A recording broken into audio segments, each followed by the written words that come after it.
Glad to see all of you with us today. Welcome to the World Innovators Meet. My name is Ivan Platonov. I'm a research manager at EcoOcean, the main organizer of this event. And before I walk you through today's agenda, let me talk a bit about who we are and what we do. EcoOcean is an investment research company and information service provider based in China and the United States, with over 200 employees and an extensive expert network in China's business and technology space. We leverage our research capabilities, as well as in-house built data products, financial models, and conceptual frameworks. We serve global clients that invest and operate businesses in China, helping them across a range of functions from commercial due diligence to operations to strategy. And apart from that, we are striving to build a platform allowing global stakeholders of all kinds to exchange their experiences and collaborate. This platform is essentially a combination of our media presence and industry events that we run globally. The World Innovators Meet is a flagship conference gathering investors, corporates, and entrepreneurs from a number of industries. We meet every December in one of China's largest cities. This year it is in Shanghai. And since the beginning of the pandemic, we have also been running the event online. This year, the World Innovators Meet includes 9 thematic forums in Shanghai, 1 investment-related event in New York, and 2 online sessions of the China and the World Summit. Today, we are holding the second of these sessions. It is called Localization and Globalization. We have a great lineup of speakers to talk about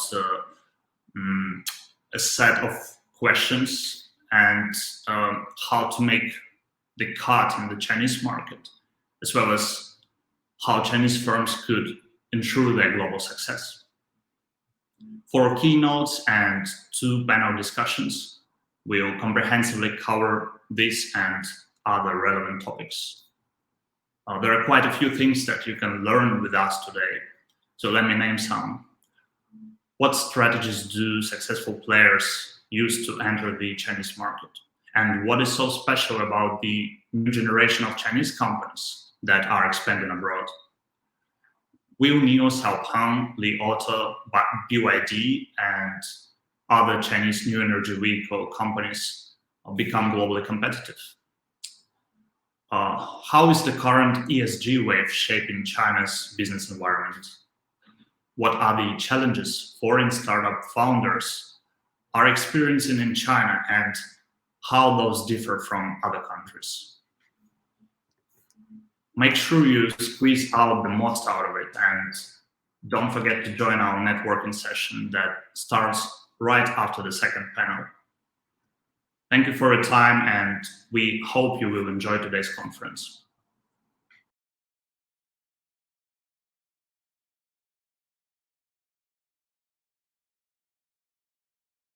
Welcome to this first session of today. I'll very quickly, just very briefly introduce myself. I'm a professor at Tsinghua University, studying innovation, entrepreneurship, and strategy. I've been in China about 15 years, been studying China since early 90s, so it's been kind of an interesting opportunity and lifetime, kind of, so to speak, to be able to see a lot of the changes that have been going on.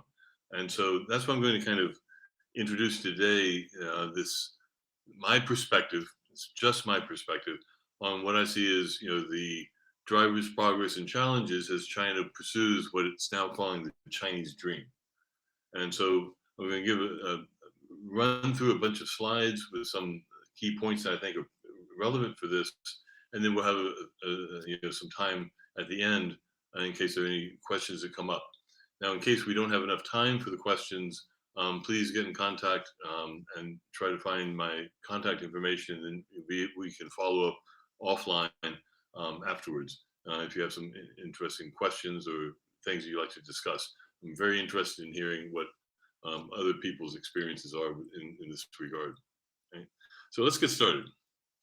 So first of all, I think of the Chinese dream as being an attempt to go from a transition from, we use the term of the S curve in terms of technology S curves, going from, the S curve that has gotten China to where it is now, extremely successful, very, very successful, but it's not going to be the S curve that's going to get it to the next level, the next level to realize the Chinese dream.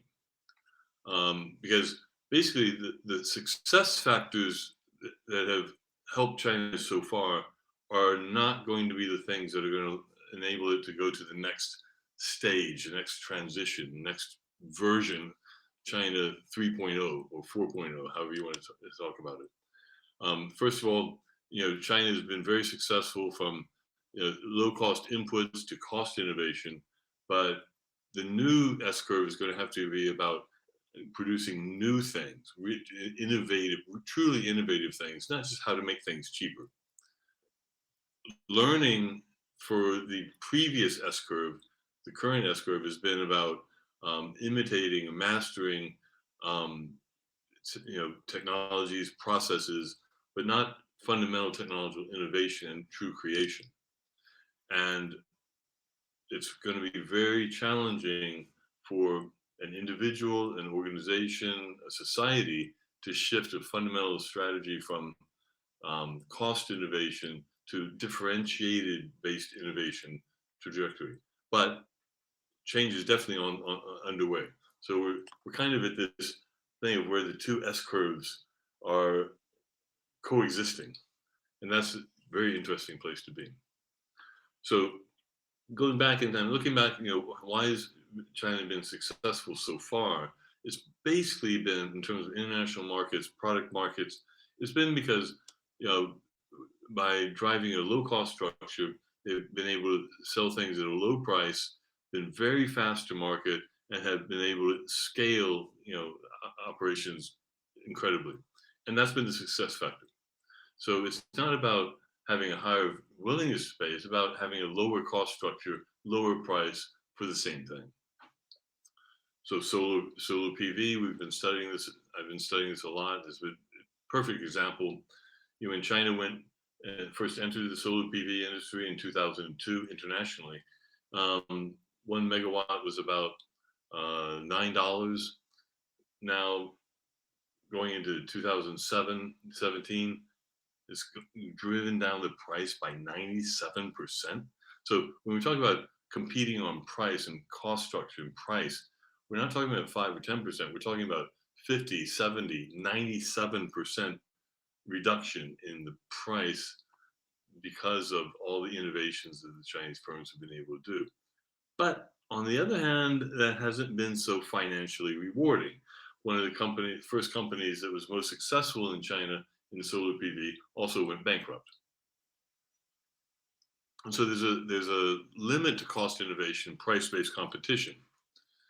Part of that is, when we look at how much value is captured in China from a lot of the things that are being undertaken in China, the iPhone is a great example. The total cost of components and processing for the iPhone X10 was about $378. Only $14 of that stayed in China. So yes, they were exported, etc. But all those parts were imported from other countries. High value added components like screens from Korea, chips from the US, etc. And so they're at the very low end of the value creating and capturing process. Now, something else that's also come up that's been historically has a long history and becoming even more relevant. This is part of the Summer Palace. It looks like ruins, and it is, and it was left there the Beijing government said, let's leave it looking like that because we want to remember, we want to remind people, you know, future generations that the danger of being at the mercy of foreign powers. And so that's what we see now with ZTE, Huawei, all the other Chinese firms who are on the blacklist of the US, who are not able to buy components, equipment, etc., for that. And so this feeling of vulnerability, that's also something that's been becoming increasingly critical, and especially as we look at this issue of, we call it decoupling, right? Um, that actually both the US and China want this at different rates. China wants to be more independent so it doesn't depend on outside countries or firms for key components. And the US and the West does not want to be helping China to be developing this. So for a lot of these reasons, some of them more recent, some of them have been for the past 10, 20 years, China has been calling for increasingly more domestic innovation. Hu Jintao is that, and more recently Li Keqiang, mass innovation and entrepreneurship, basically to become more innovative.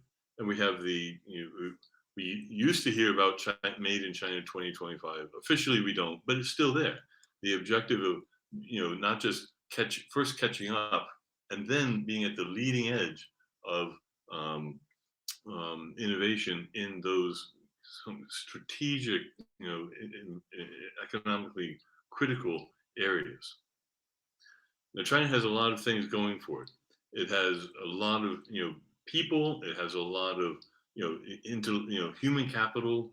It has a lot of research going, research activities going into it, research funding going into it. Um, you know, Chinese going abroad, coming back. 86% of the Chinese who have studied abroad are coming back now. So the huge benefit from human capital. There's also, as the Chinese themselves become more wealthy, there's more um, reward to firms who can provide higher value-added products and services.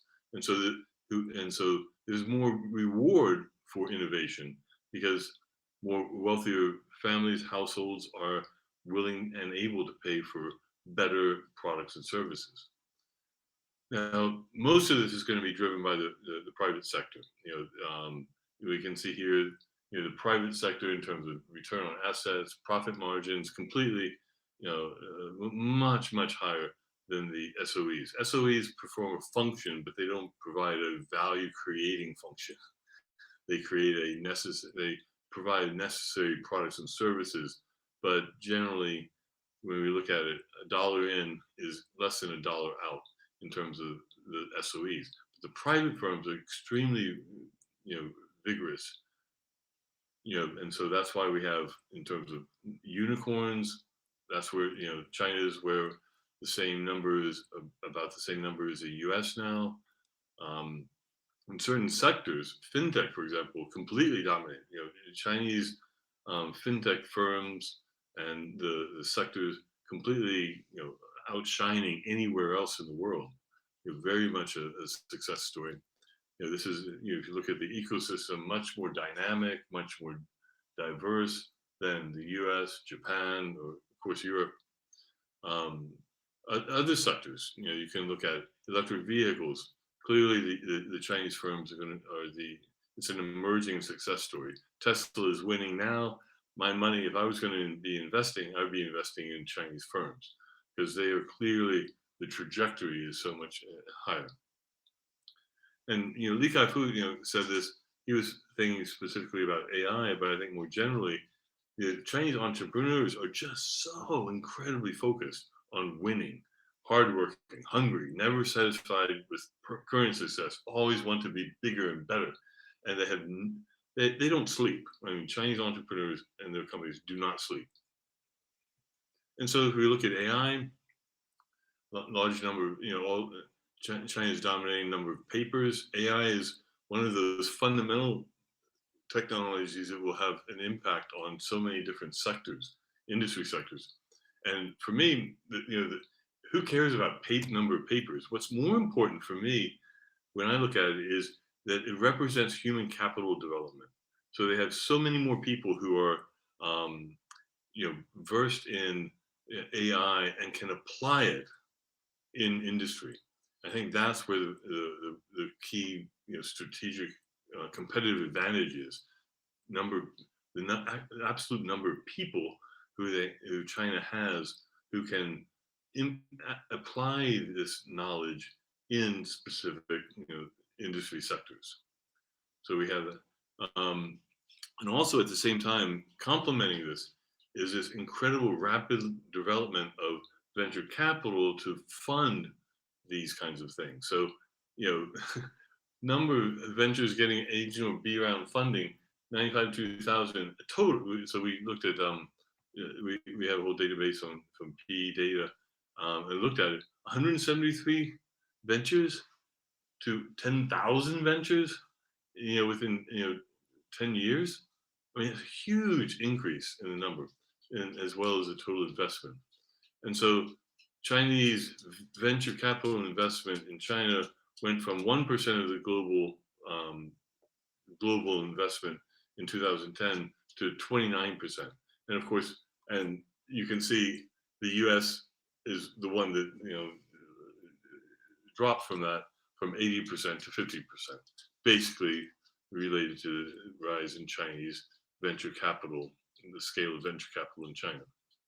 Now these are some data I won't go into too much, but basically the firms founded before 2001 were bigger, but the ones founded after 2005 were more valuable in terms of profit margin, number of employees. So there's been a change, a quantitative change in the types of firms founded earlier and now later. But now they have this so lots of progress, lots of really incredible, impressive gains towards achieving this Chinese dream, but there's still significant challenges. And most of these challenges, interestingly, are not related to money. They're not related to kind of physical resources.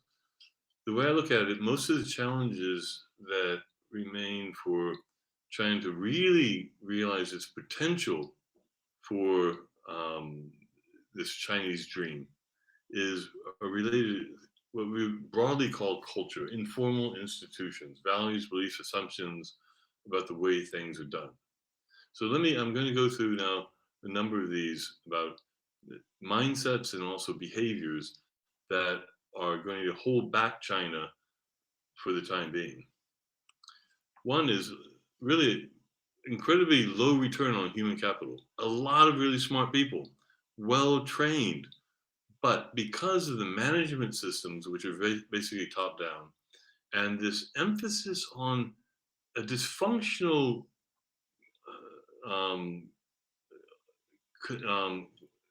competition, internal competition, that's going to reduce the ability to get the true value from the people that they have.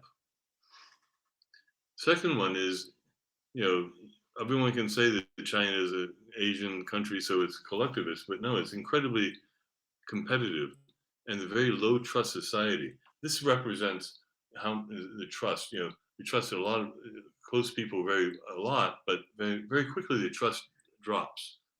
Other countries, other societies have a much kind of more flat slope.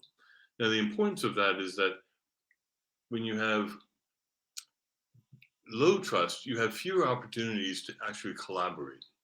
And collaboration, from what we know about innovation, is a very important part. The range, the scope, and the nature of collaboration. And that's very low in China. And that's a big challenge. Second one is basically the education system is they're trying to make changes in it, but still it's dysfunctionally competitive, and there's lack of critical thinking in the in the education aspect of it. There's also an overwhelming power of what we call precedent. Like what's the model, and let's follow the model. So, Nike is the leading, sportswear manufacturer. Okay, if you're going to be a leading sportswear manufacturer, we're going to have something that looks kind of like the swoosh. So we don't have a different, image even, much less operating model. And so there's a risk avoidance there. Secondly, fifth, you have serial entrepreneurs, which are a great thing because they have money, they have experience, but they tend to emphasize speed, scale, and investment more than profitability. So it's easy for them to raise startup funds, but they're not going to invest in deep tech. They're going to invest in pretty simple tech that can already be done. It's already proven, and revenues more than profits. So this is why we have bike sharing. Great thing. Very simple technology. So we have Mobike, OFO. We have the green bikes. We have the the blue bikes, light blue, dark blue, blue and yellow, rainbow bikes. 15 bikes companies were operating in China in 2018 it's 2017, 2018 at the peak, because it's really simple to get into. So you get this mass entry and no one's making money. The other point about the what's happening is that you have a lot of innovation entrepreneurship targeting what I would call first world problems. So if you're talking about healthcare, it's VIP clinics, it's cosmetic surgery. It's not expanding, healthcare to the majority of people or the rural areas, etc. So that's another issue. That's where is the money for the innovation entrepreneurship going? It's not going to broad part of society. It's going to the part of society that can pay for it. And Li Keqiang has had some issues with that. We really need to not become just apps, but like rural startups that could empower farmers, for example. That's what he's hoping for, but that's not what's happening. Another part about the investors is there's a very short term in orientation, and so it's hard to find early financing that will wait for returns for more than 4 or 5, 6 years. They want kind of who's a proven model, who's already has big revenues and just going to take off. So it's more about expansion capital rather than patient investment capital. And so I think to kind of conclude here, the Chinese dream, in order to realize it, it's going to have to make some transitions from imitative business, simple business models and technology to more deep tech, more integrated business models, more extensive applications to create true value creation. And that's going to require some changes in mindsets and attitudes. And that's going to be the challenge. Now, but I will kind of end here with saying that a lot of what I've pointed out is based on what we think we know from looking at innovation and success, not just in Silicon Valley, but more broadly in the West experience. But maybe there are different ways to win at innovation in this kind of competition. The Olympics are a great example. The U.S. And China both get lots of medals. They get it in very different ways. The U.S. is very grassroots, very decentralized. China is very centralized, very structured. They both seem to be winning. So for this competition, we're not sure yet. It's a work in progress. So I'll end here.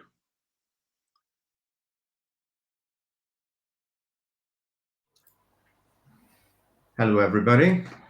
My name is Gabor Holsch, and I am going to deliver a quick speech to you about winning in China, global leaders' lessons. So first of all, since while I'm presenting, I cannot see you, I would like just very quickly to say hello in the chat box if you can hear me and see me clearly. or just say yes or hi or something like this, so that I can see some messages coming in. I can see a couple of people already interacting with us. I would like to run you through a couple of things, but first of all, I would like to introduce myself. So as you can see, my name is Gabor Holsch. I am talking to you from my home office here in Shanghai, China, and actually, this has been my home for quite a long time. I arrived in China in 2002. Ever since then, I am running a team of consultants specialized in intercultural leadership, which basically means that we are helping business leaders mostly and predominantly multinational companies, large companies, lead teams across cultural borderlines. So basically, let's say you're a Western leader and you are leading a Chinese team or an Asia Pacific team somewhere else in the Asia Pacific region, or you are a local Chinese leader and you are promoted towards an international role in a multinational company, and recently even in Chinese companies. But I actually come from studies of philosophy and languages. So I am coming from the theoretical end. Then I worked for a little while as a researcher, went back to school, did a degree in international relations, then one in diplomacy. And then I worked for a while as a junior diplomat in international development missions. And that is going to be relevant to my speech. I'm going to tell you why. Now, when I work with business leaders who are either doing business in China or with China, actually, you would be surprised how much of my work is actually connected to dissolving certain stereotypes about doing business in China. So this is what I'm going to talk to you about, because a lot of the people who are coming into China or start doing business in China, but also when they arrive in China and they start figuring out the business environment here, they fall into one of the typical traps about understanding modern China, or if I may say so, misunderstanding modern China. So one of them is to go back into the very distant past and basically to assume that reading books and watching videos about yin and yang, Confucius, The Art of War by Sun Tzu is going to help you to figure out how modern China works, which is usually not happening, and I will tell you a little bit more about this. Another one, and this is typically more about books and videos that were made in the early 2000s, it focuses on the political system of China. So these are some of the books that you open and they say, if you want to get things done here, you have to deal directly with the government, you have to make deals with government officials and so on. But then as we go a little bit closer and we get a little bit closer to time, there is a fallacy, a stereotype, which is actually just the opposite. And assuming that basically China has left this behind completely, it is some people that I meet, they say, oh, China now is the most capitalist place in the world. But if you, for example, read a little bit of Chinese and you follow, or if you follow the English language media about the business environment in China, and you hear things like a moderately prosperous society or common prosperity, then probably you know that neither of these stereotypes are very close to the truth. So what I would like to bring you today is a complex picture that we very often oversimplify. We ask simple questions like, is it hard or is it easy to do business in China for foreigners? Is China opening or closing? And I really like answering these questions with a simple yes. So yes, it is easy and difficult to do business in China. China is opening and China is closing. I would like to bring you a little bit of data, a little bit of a kind of a backstage look at how this looks.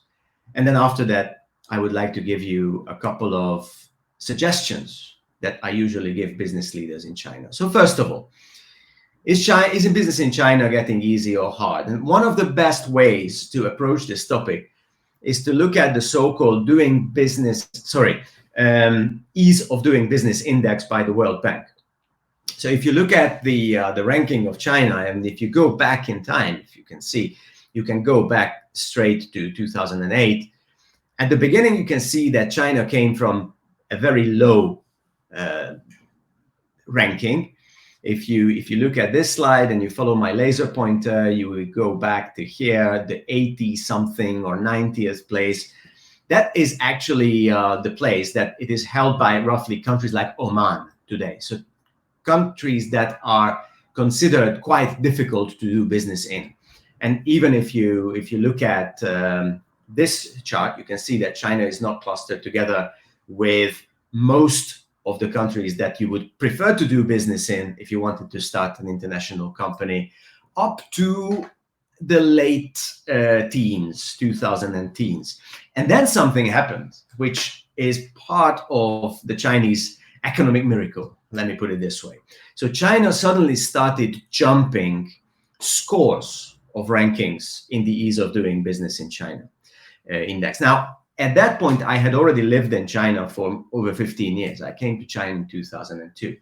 So when this happened, first of all, I was thinking to myself, I think, ranking together China with Kyrgyzstan and with Oman sounds a little bit too bad. But ranking it together with countries like France or Japan, that sounds a little bit too good.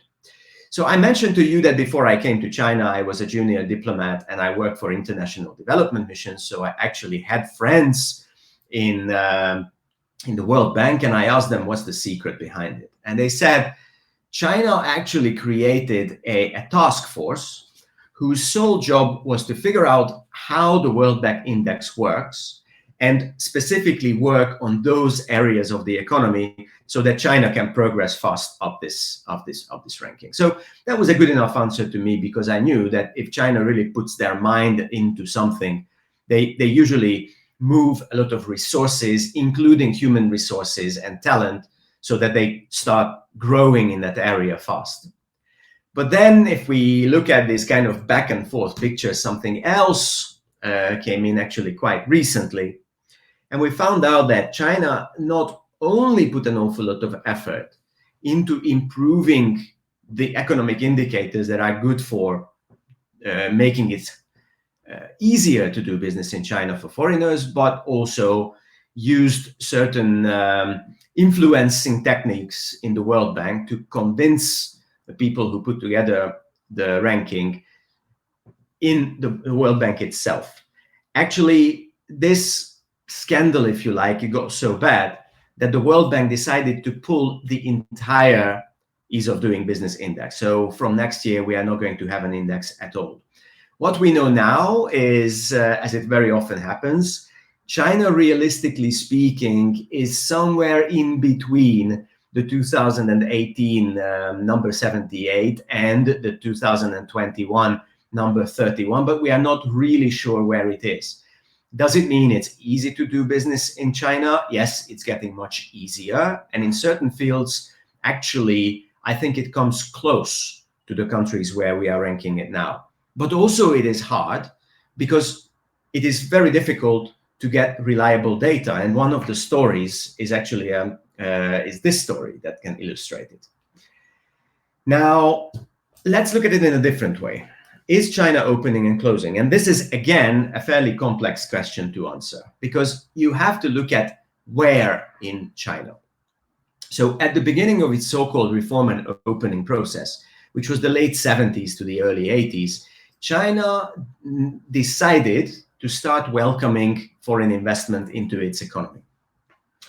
But while it was doing this, it realized that if the classic liberal capitalist economies represented by the large multinational companies of the world, Western banks, Western NGOs, United Nations programs, and so on are coming into the country, it is going to cause certain friction with the political system. So the way that the Chinese government decided to deal with this problem is the so-called special economic zones or special development zones, which are basically islands of Western-style capitalism within the market of China itself, which is very much state-dominated most of the time. So if you look at the role of state-owned enterprises. So this is why, if we are looking at the economy as such, there are islands where it's getting easier and easier to do business in China, But if we look at the country at large, and especially if we look at the west of the country, it is still a fairly demanding place for international businesses. And this becomes quite clear every single time the Chinese government is trying to encourage international businesses to move towards the west of the country. Not only that, but after, let's say, about 10, 20 years of very intensive opening and up to about the time of the Beijing Olympics and the Shanghai World Expo in 2010, something happened and a couple of areas of life in China started kind of decoupling from the rest of the world. And specifically, the most important one is restrictions on internet access. Now, this is very nicely illustrated by the so-called Mckenzie Exposure Index, where what we can see is that the world's exposure to China, it keeps growing. But China's exposure to the world, it keeps shrinking. What it means that in the exposure index, people in the world, they are more and more influenced. Their lives, their businesses, their consumption is more and more influenced by China. They know more and more about China. But when you look at the influence of the outside world in China, how much the outside world influences Chinese people's life, there was a huge jump, and then now there is a decrease again.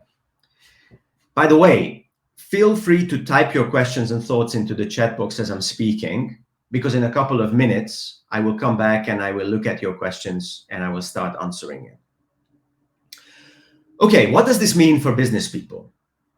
Of course, on one hand, the opening is good news, but on the other hand, there is also closing in certain aspects. Very recently, not only did it become harder for people with certain backgrounds and certain professions to get visa into China. I'm not talking about COVID. I'm talking about pre-COVID. Also, if you want to be in education, for example, if you were imagining yourself opening financial institutions and so on, it is getting harder and harder to incorporate in China. On the other hand, doing business in certain other areas, such as research and development, anything related to artificial intelligence, certain renewable energy industries, China very much welcomes international businesses. So it is a little bit confusing whether we are opening or closing, whether it's getting easier or harder. So this is the metaphor, the story that I like using. Imagine China as a walled garden, which actually it has been for quite some time now. And imagine that the wall's function is not only to keep bad influences of the outside world out, but also to keep the good influences on the inside world in. And I think China's COVID policy is an excellent illustration of this. But what you also have to imagine is that business, ideas, interaction between people is like water. If you have a dike or if you have a rock wall, and this causes the water level to differ from each other on one side or another, there is going to be dynamism. There is going to be traffic across this wall. Sooner or later, the water will find a way over or under or through the cracks. And this is the way business works as well. And there are demarcations in China, but there are gates through these walls. And since business is about risk, and because of certain restrictions, it is getting riskier to do business in China recently. It is also becoming more profitable. So what is happening right now is probably the number of foreigners doing business in China and the number of foreign businesses doing business in China is going to decrease slightly or maybe later more dramatically, but also exactly for the same reason. It's going to be much more profitable to bring some expertise to China that is needed here. Also, do you remember I told you why it doesn't help you to understand Sun Tzu's The Art of War or Confucianist thinking in order to be successful in business in China? That's because China actually has two cultures. One of them is the mainstream traditional culture. And if you go somewhere, let's say in a small town in Anhui, or if you hang out with countryside people in Yunnan province, They are very peaceful. They are very obedient. They respect hierarchy an awful lot.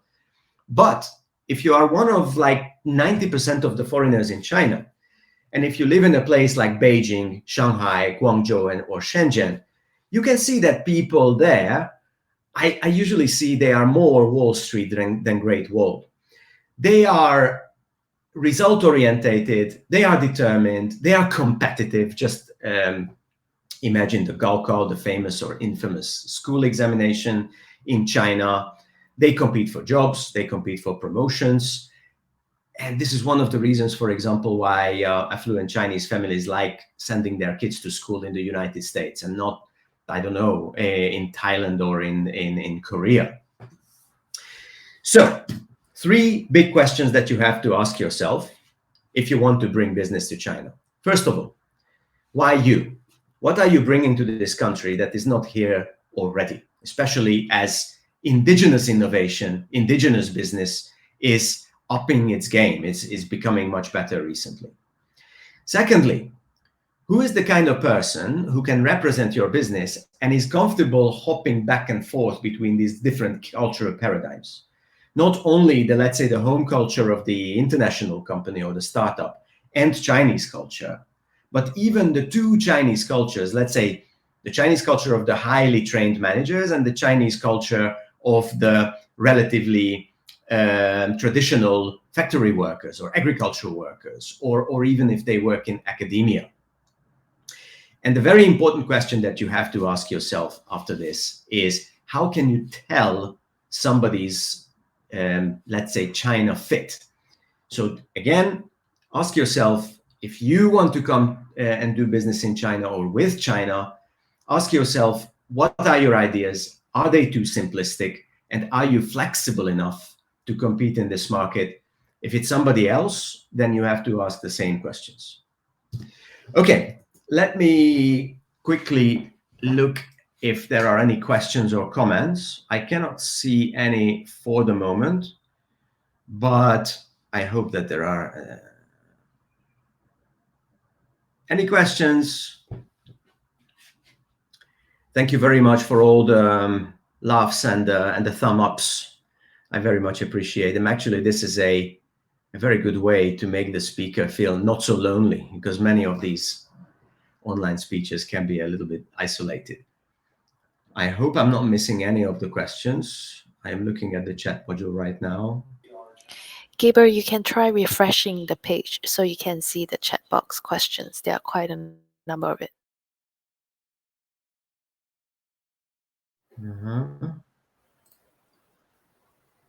Okay. All right. Can you hear me now? Yes. All right. So I actually, I had to refresh. Okay, very quickly. Wow. A couple of questions. How do the Southern Chinese differ from the Northern Chinese? That is, if I go back to the culture slide, then Southern China is more greenish in the sense of more responsive, more based on empathy. Northern Chinese is more tougher, competitive. So just imagine China as a kind of cultural link between Russia and Thailand.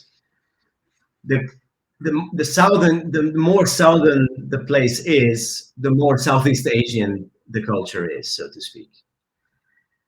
How to build a brand in China when local companies play a game of sales with discounts and never enter a price war with the Chinese company. Never ever do that. I interviewed lots of international businesses, and basically they tell me, gain advantage with your product quality, with your after sales service quality, and with your superior marketing solutions. Because marketing is a new thing in China. So these are things, but never enter a price war in China because Chinese people can not only use their network to find the cheapest materials, the cheapest electricity, and so on, but also they can mobilize human resources which work for almost free. Clan, meaning family environment, entire villages. Chinese people support each other when somebody starts up a business. They use interns. They use and it's very, very difficult to compete with that. Should global leaders bring their family to China for a long-term expatriation? It is difficult now.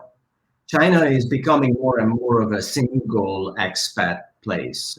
Many of even the high-level managers in multinational companies struggle to bring their families here. So for the moment, I don't really know. We have to see a change in the zero COVID policy in order to see some change here. I'm going back, maybe I'm answering one or two more questions, and then I think we have to round up. There was something, yeah, it was the same question. When and how do you think the western parts of China will open up? Will it ever catch up with the East? Well, yeah, I mean, for example, China has just finished constructing the China-Laos train. So actually, the problem has been for such a long time that development into China has always come from the West, not just West in the sense of United States and Europe and so on, but even Japan and South Korea are of the West. So all the money, all the investment always come from that end. Maybe if China opens up more channels towards Southeast Asia, towards the Indian subcontinent, for example, then it will manage to even out these things. And perhaps when you say international companies in the west of China, maybe they are going to be Bangladeshi, Indian, Laotian companies and not German, French, and American ones. How to protect a business model when business is not much tech-based? Actually, it's easier to protect it when it's not tech-based. Tech is harder to, you can always steal a source code, or you can copy an IT solution, but it's very difficult to copy the way people work with each other, or ideas, or the way that a company innovates. So as long as you are always one step ahead, my mother ran a fashion company, and she always said, when one of my employees steal one of my patterns, they steal last year's patterns, not next year's patterns. And I perfectly agree with that. We started 2 minutes late. We end 2 minutes late. Thank you very much, everybody, for your attention. All right. After the insightful sharings from our previous speakers, now we are moving to the first roundtable discussions with experienced Chinese practitioners to talk about the global path of China's tech. I'm Cici, moderator of this session. I'm an economic consultant with the World Bank, and I also host a podcast covering the globalization issues of Chinese enterprises. Today, I'm very honored to have 3 panel speakers with me. So first of all, I would like to invite each of you to give us a brief introduction of yourself and also of your company and what path you have taken to expand your business from China to global market. I think I can start with Shaolin. Yeah, thanks, Cici, for having me in this panel. This is Shaolin speaking. I'm the co-founder and the CTO of NextBillion.ai.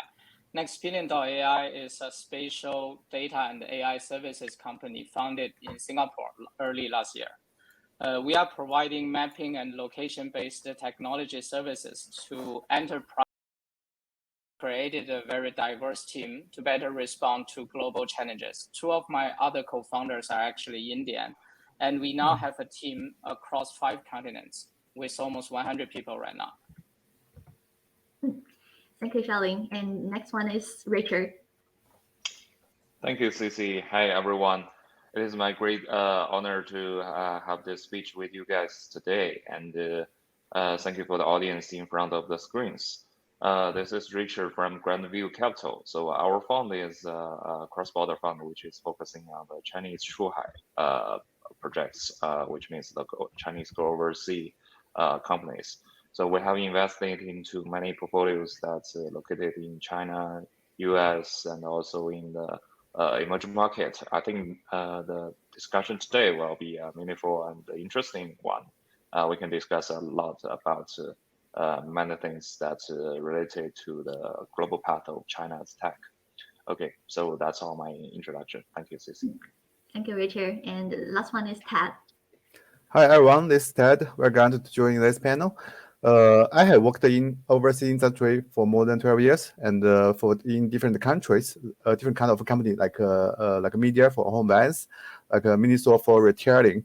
And right now, I'm working for JD worldwide and try to help more Chinese brand can go overseas, especially in Southeast Asia, in Indonesia. And right now, I'm staying in Indonesia right now.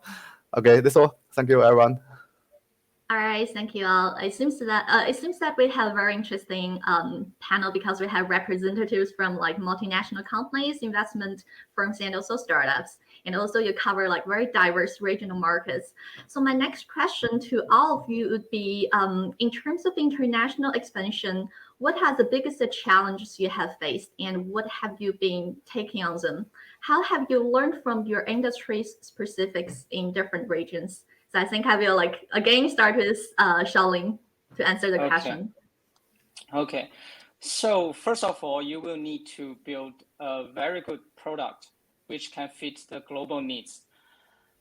Global diversity is particularly obvious in the mapping industry because there are so many very unique phenomena in the field of transportation around the world.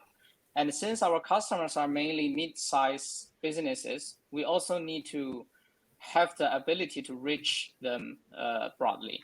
So global team is an absolute must-have for both the product development and the business expansion. The executive team of Next Billion are relatively senior as a startup. For example, I have been managing an engineering team of more than 300 people across 5 countries. Our global sales VP is a very senior expert in the mapping industry with decades of experience, and he comes from the US and has served almost the entire world in the past. Also, my engineering VP is also quite senior. He used to be building and managing platforms in Africa, India, and Southeast Asia. So building a great team is always priority number 1. And for industry specifics, I would say that given that we are providing SaaS services mostly, some of the problems that are common to the SaaS industry are also problems for us. For example, what is your pricing framework for regions with different levels of economic development? A customer whose headquarters is in India, whose headquarters is in Singapore, but the major operation region is in India. So which price should you use to charge this customer? This is something that we are still exploring so far today. All right, thank you, Shaolin. And I'm also curious about like Richard's answers as an investor's perspective. Okay, in terms of the challenges to us, we are in the investment industry. So I think the challenges for us, the first one is the frame of the reference is different. So you are facing different kinds of markets in the world. So you're facing the mature markets such as Europe and US, Japan, and you're also facing the emerging market, which like Indonesia, India, and some market like that. So in terms of, for example, application, in a certain market, probably it will be good enough, but in a certain market, probably it is not that mature. So the frame of the reference is changing all the time, and you don't have too many benchmarks to compare to. So I think this is one of the biggest challenges for us as an investor. And also, I think for the startups so we talked many challenges for them in a certain market too for many times, such as localization, the local challengers, the comparison, how to find the suitable people. Shaolin mentioned a lot about that. So I think all those challenges are meaningful to them. So they need to find a proper way to overcome those challenges. To us, I feel like the local challengers, local competitors are one of the ones I want to emphasize here. So many of the industries, they were facing very powerful competitions in certain markets, such as Indian, as US, So as an investor, we also sometimes we need to help them to eliminate the influence from the competitors. So I think this is one challenges I want to mention here too. Thank you, Cici. Thank you, Richard. I saw like Ted was nodding his head since that he has a lot of similar experience and perspectives. But I'm also like curious about what's your views on this question. Yes, because before I in the industry of retailing for many years, so the biggest challenge I have faced before many is for the human resource. I can't find the right person for offline store in different countries. I need the support from the headquarters at the beginning, and still need more new store managers from headquarters if I want to open a new store. Finally, we can making the local training system to solve these problems. I have to say the retailing industry have a big difference in different countries. For example, in US, many new brands they are focused on the D2C and the Amazon channel is enough. And in China, maybe we just focus on online like JD.com or the other online e-commerce. But in Southeast Asia, I think it still need more offline channels like Southeast Asia and Africa with the offline store and the distribution channels. They play a big role in this retailing industry. Okay. All right, thank you. So I have another question for all of you because like now it's we are coming to the end of this year and it would be very interesting to look forward to the future.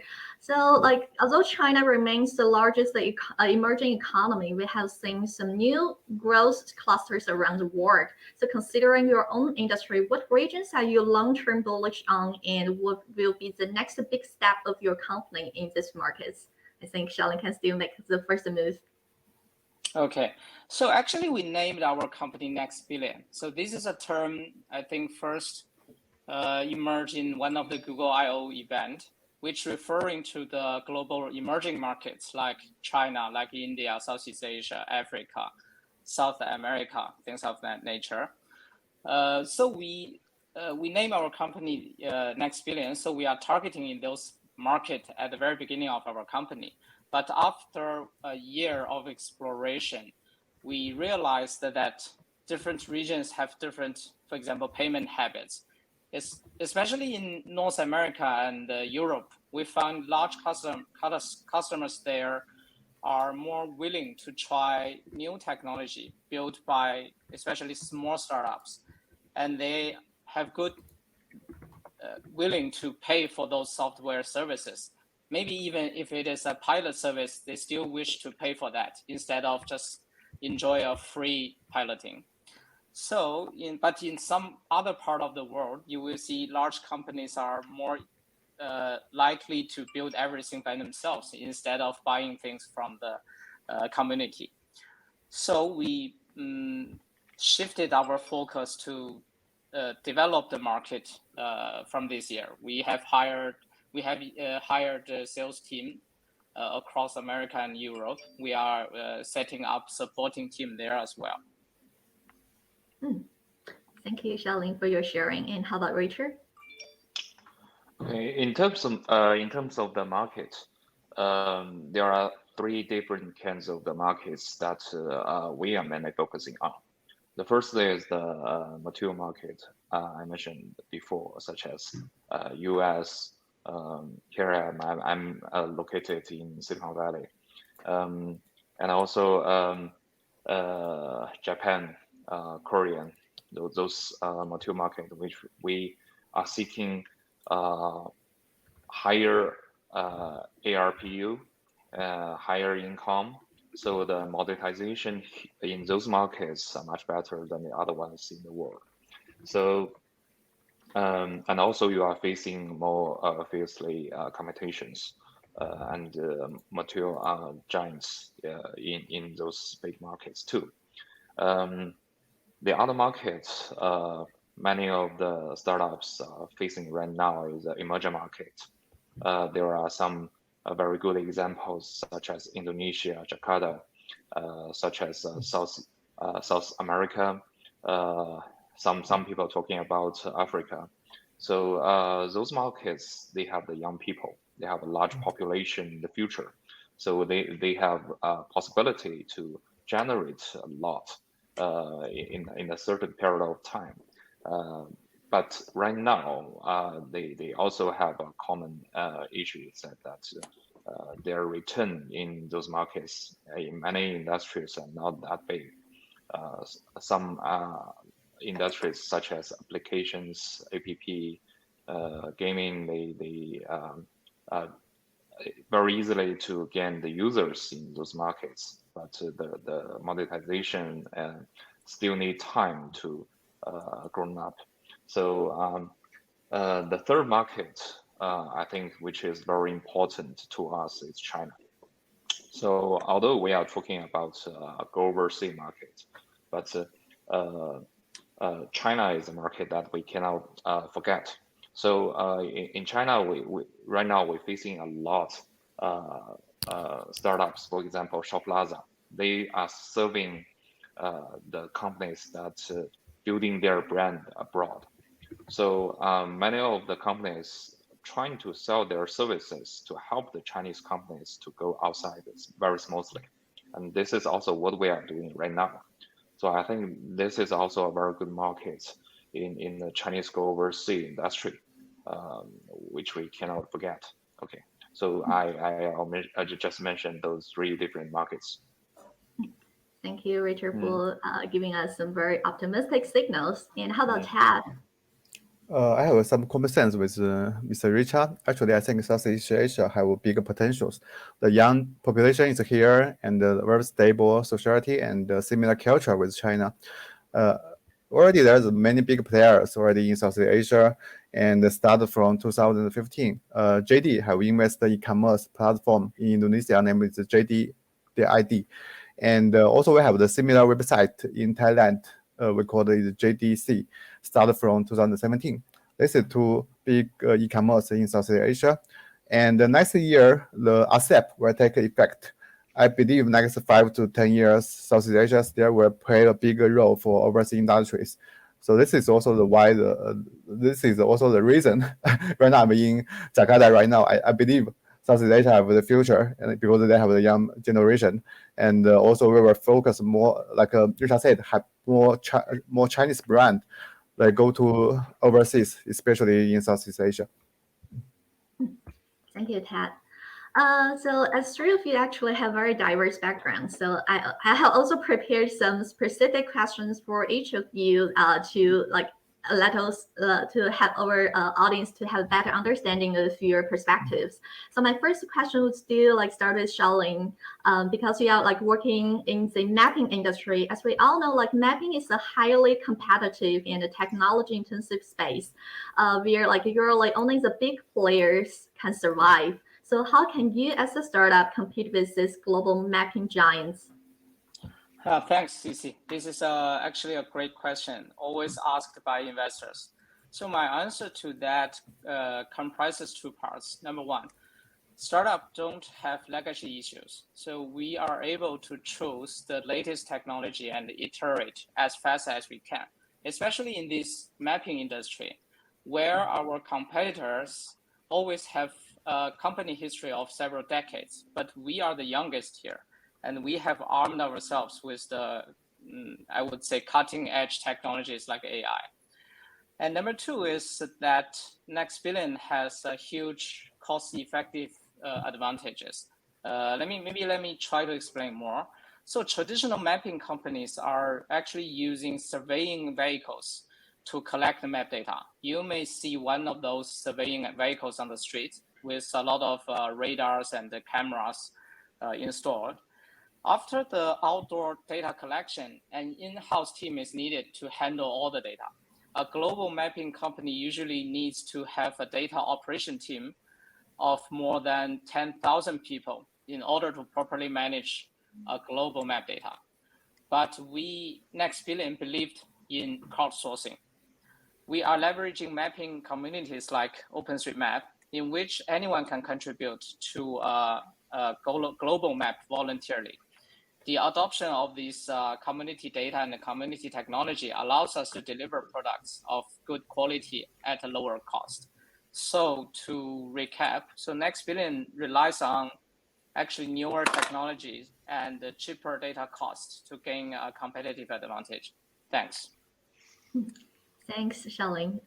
Like the Next Billion also sounds like a very ambitious name, and also I believe that you will have great success in those emerging markets and also your new developing markets as well. So my next question would be for Richard. As Grandview VC focus on assisting domestic mobile internet companies to develop their business abroad. So from an investor's point of view, what qualities of a startup as the most essential to be successful in overseas market? And the audience may also feel very interested to get your advice on like what are the emerging opportunities in the global market for Chinese entrepreneurs to explore. Okay, thank you, Cici.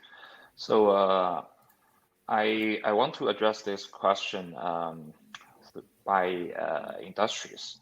So there are three very important industries. I think the entrepreneurs could maybe seize in future.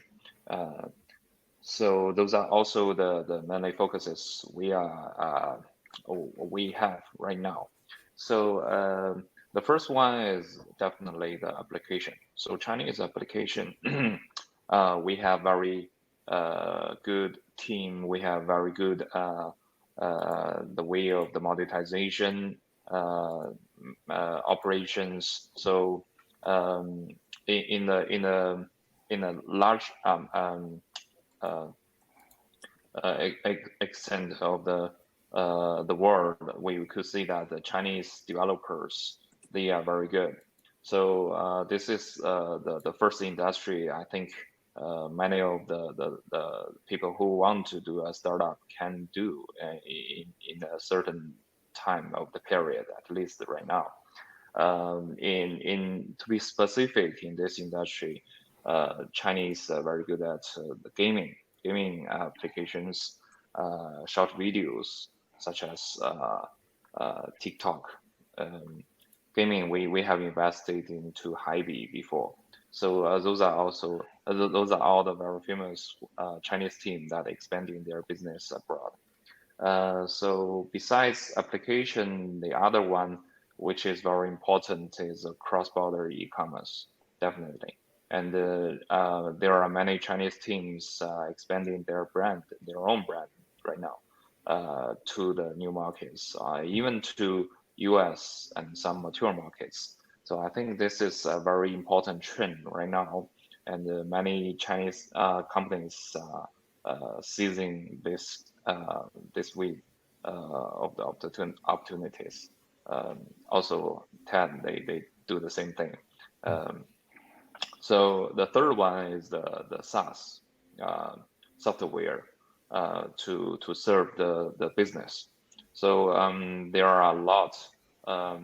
Firstly, there are a lot of Chinese companies are trying to spread overseas. So they need some tools, for example, like CRM, like the communication tools to communicate with each other. So we can see that Lark, Shop Plaza, those companies are expanding very fast.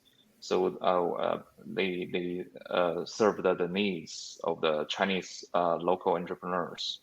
And the other part is that we can see that many Chinese companies are selling their SaaS services to foreigner companies. This is a very important trend too. And we can see that, for example, Gura this year, in US, we all know that this year, the beginning of the year, there is a famous application called Clubhouse, and the service behind it is offered by a Chinese company called Agora. So many Chinese companies already sell their services to the businesses abroad. So I think this is also a trend right now. So those three focuses are also the focuses of Grandview Capital. So we invested into companies that are doing this all three kinds of different entrepreneurships. I think I hope this answer could address a little bit about this question, though this is a very big question for most of us. Thank you. All right, thank you, Richard. As Richard just also mentioned about the cross-border e-commerce is one of the emerging opportunities. So that is also where TED is actually working on. So my last question to TED is, there's usually a trade-off between local adaptation and global standardization for multinational companies. The trade-offs can range from product standards, logistic management to human resource management. So we are curious, has GD ever encountered such problems during the global expansion, and how did GD manage through them? Yeah, I think this problem is for our company who want to go overseas. I think maybe I make an example from Miniso is much better because they have more than 8,000 SKU and also have enter more than 100 countries and states. They are facing a lot of problems, challenges like logistic and different standard in different country and different shopping habit in different country also. I have to say, there isn't any shortcut for these issues. You have to follow the rules if you want to go bigger. Yeah, there's no shortcut. Yeah, you have to follow. All right, thank you, Ted. So we have also collected some questions from our audience. So I'd like to raise some questions on behalf of our audience, and any one of you who feel interested to answer can just volunteer. The first question is, are Chinese companies more likely to localize their supply chains in other countries? How independent are international branches in the firms you have worked for? So I don't know which one, if you would like to answer this question.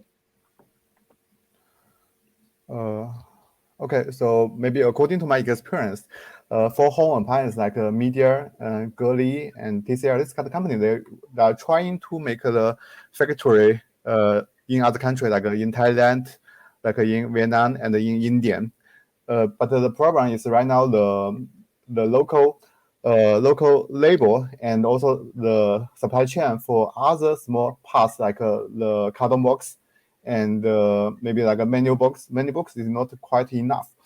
So right now if they want to go outside, they are bring some supplier with them together. And for Miniso, maybe they have many small cute things, right? Like toys, like small bags. But this manufacturer is mainly in China. We can find some of the manufacturer like in Southeast Asia, like in Vietnam, in Indonesia. But it's not enough to support one store, because in one store we have maybe more than 3,000 different SKUs. But only China, the supply chain can support all the SKUs. We can find someone in some different country, but we cannot find all in one country. Thank you. Maybe I can add a little bit to this question as well. So, because we are a software company, so our definition of supply chain may be a little bit different than the e-commerce platform. So we are usually buying data from our suppliers, like data including things like satellite imagery, street view imagery, videos and image and photos took by in-car cameras, GPS locations by different type of vehicles. So actually, we don't see any specific preference on which country are these data being built. Actually, to be honest, from my perspective, for example, if you want the best data, who can describe the US the best, it's usually coming from the US. So our preference is we will try to bet the best options around the world, not focusing on one or two certain countries. And how about Richard? Maybe like you can also share some perspectives as you have talked with a lot of startups and also maybe even multinational companies. So maybe you can also share some like takeaways from your previous discussions. Yeah, I want to answer this question in a different perspective.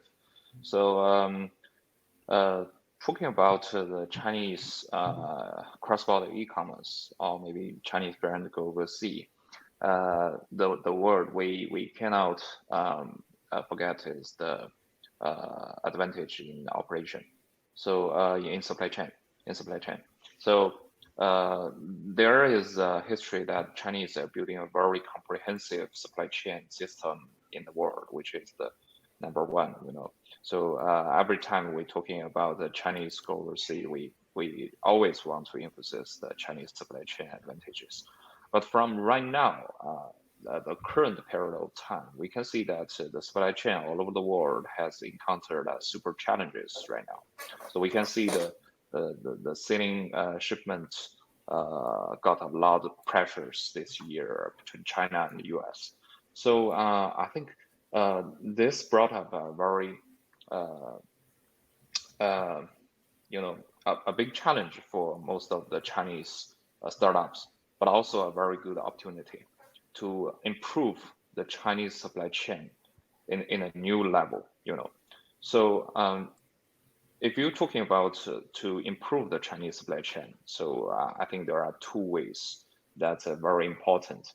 The first one is obviously the digitalization, to make it a more high tech, have more data, as Shaolin and Ted mentioned before.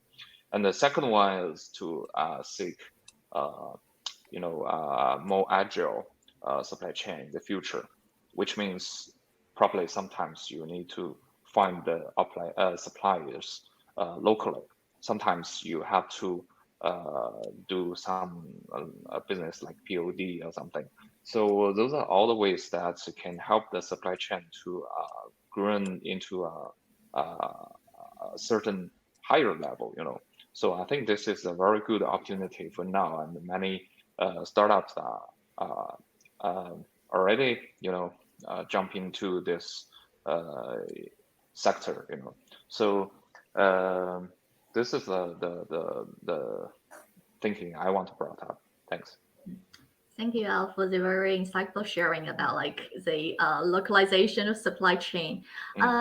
Here is another question about gaming industry, which I think Richard probably can address. So the audience is curious about like how about gaming industry? Are Chinese mobile games going to take larger share among global competitors? Yeah, definitely. This is a very important question. Gaming is one of the biggest industry sectors in overseas. So if you dive into many industries, markets, for example, you looking at the iOS application stores in Korean or Japan, you will find out that almost half of the top developers are from China. So although many of those may not be registered as a Chinese company, but they are all from China. So Chinese developers in gaming industry has grown bigger and bigger right now. I think this is a very good industry, and also there are lots of very important trends happening currently.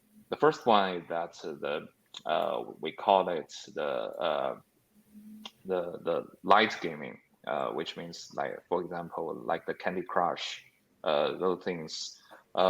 Chinese companies developing the metrics for them. So we can see a trend that previously in the large in the past era that many Chinese companies which are focusing on the tools, they convert their business into a gaming company that developing a matrix of the light game, what we call the 轻度游戏.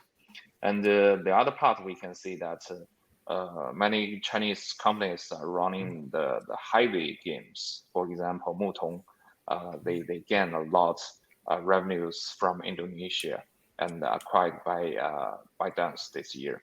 So I think in different levels of this industry, many startups can find their positions. If some of the audience are very interested into this topic, we can discuss more in the following sections or in the future. So I don't want to take too much time. Thanks. All right, thank you, Richard. And then we have lots of questions for Ted. You can briefly answer this question.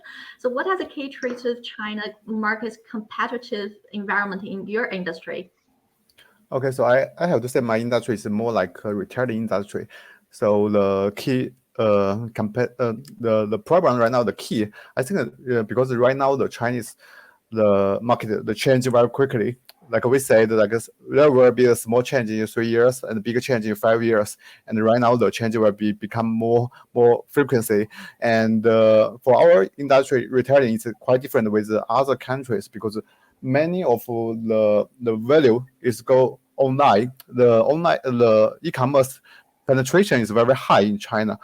So many brands they just come out just online is enough for them, and they start build some new brand like they use TikTok, 小红书, B 站, something like this is enough for them. They no need for them to open some store in offline store, but in other countries, especially in Southeast Asia and Africa, if we want to build up any new brand, the offline channel and the distribution channel still play a very big role in other countries, but in China, right now I have to say it's quite different.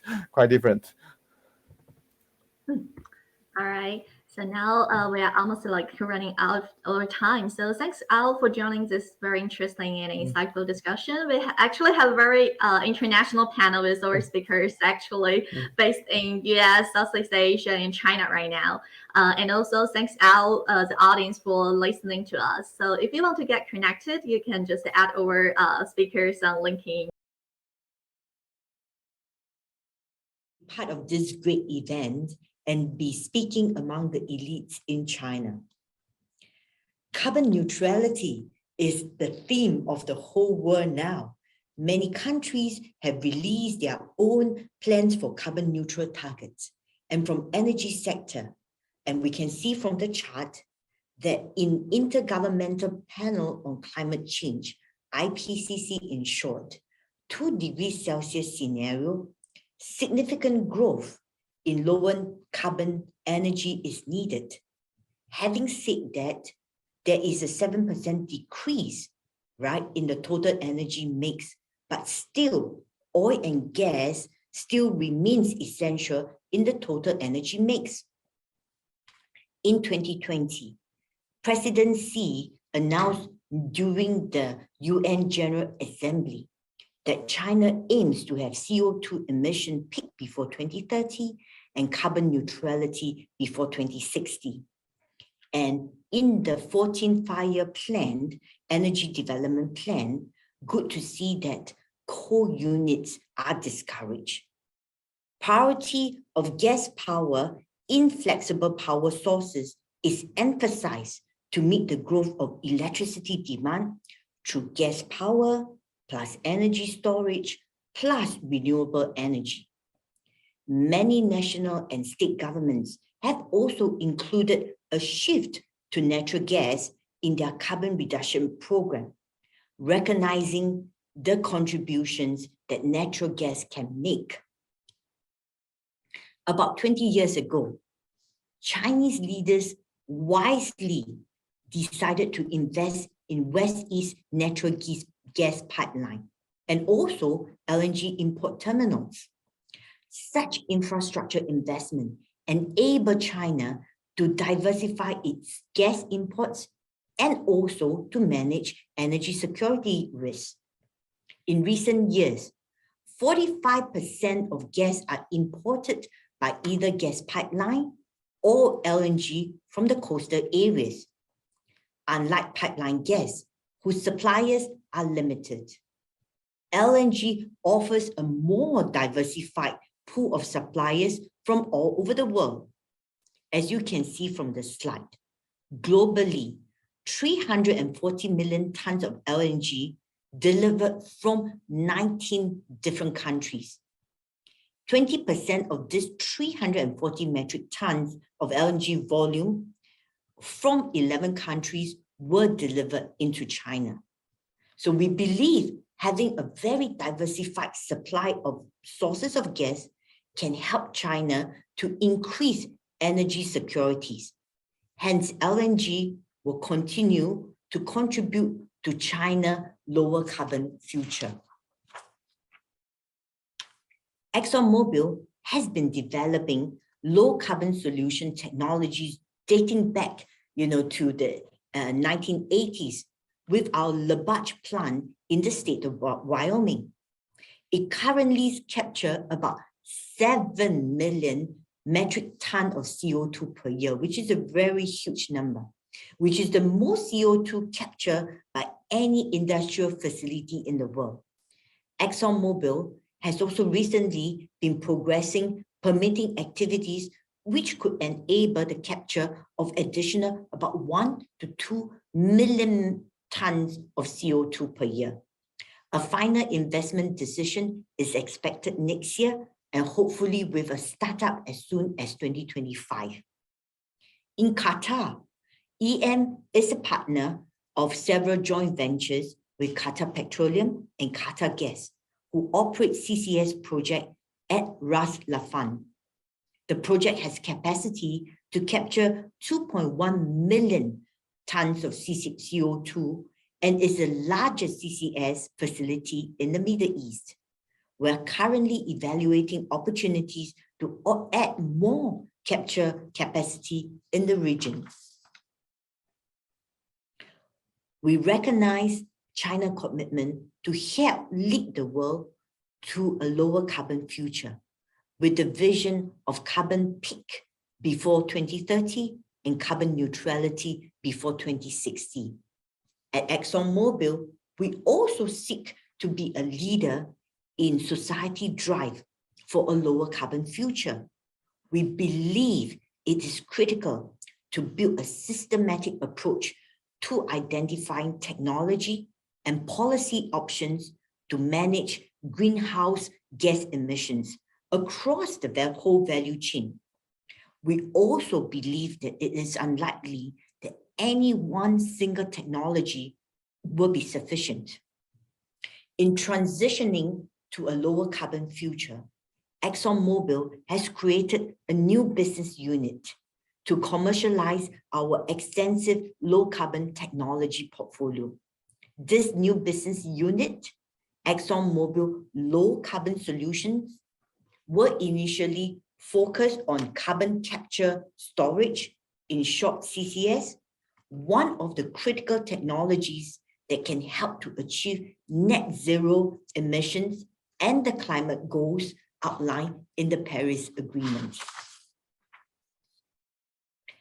As for collaboration on carbon capture storage in China, more policy support will be needed. We are pleased to see more specific description in the 14th Five-Year Plan as well as in the Energy White Paper. As potential collaborator, ExxonMobil has more than 30 years of experience in CCS technology and was the first company to capture more than 120 million tons of CO2, which is equivalent to the emission of more than 25 million cars a year. We have an equity share in about 1/5 of global CO2 carbon capture capacity and has captured 40% of all the captured anthropogenic CO2 in the world. We know that natural gas is versatile, it is abundant, and of lower emission fuel. And natural gas already plays a key role in the energy transition by significantly reducing greenhouse gas emission when gas is used instead of coal in power generation and in many industrial sectors. In addition, natural gas can support higher penetration of of renewables, thus lowering greenhouse gas emission in the power sector by maintaining reliability, resilience, and stability of the grid. And that's why we say natural gas and renewables are best friends. For certain industries, hydrogen also has significant potential as a low carbon replacement fuel. We believe that blue hydrogen, which comes from natural gas, coupled with CCS, can be scalable and lower cost than the alternative. Our low carbon solutions team is progressing several opportunities in the CCS and hydrogen space. To close, let me just say that in the midst of an evolving energy transition landscape and a changing marketplace, we are excited about the critical role natural gas will continue to play in powering the global economy while lowering emission.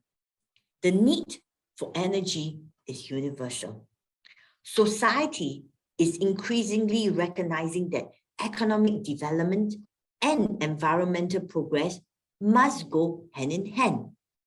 And natural gas offers a solution towards a more prosperous and sustainable future.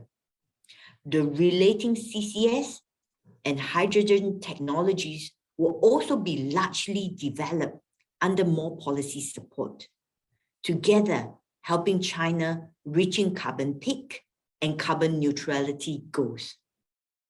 So let us strive towards blue sky, and I truly believe that jointly, all of us can make China and our world a better place.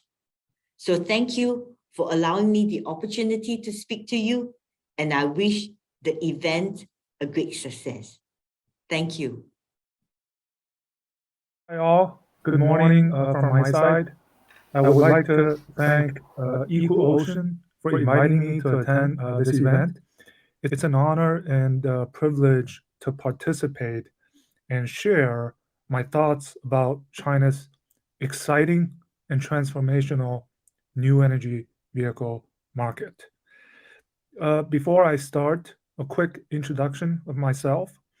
I am the co-host of the China EVs and More podcast, which I started back in February with my good friend and partner, Tu Li, managing director of Sino-Auto Insights based in Beijing.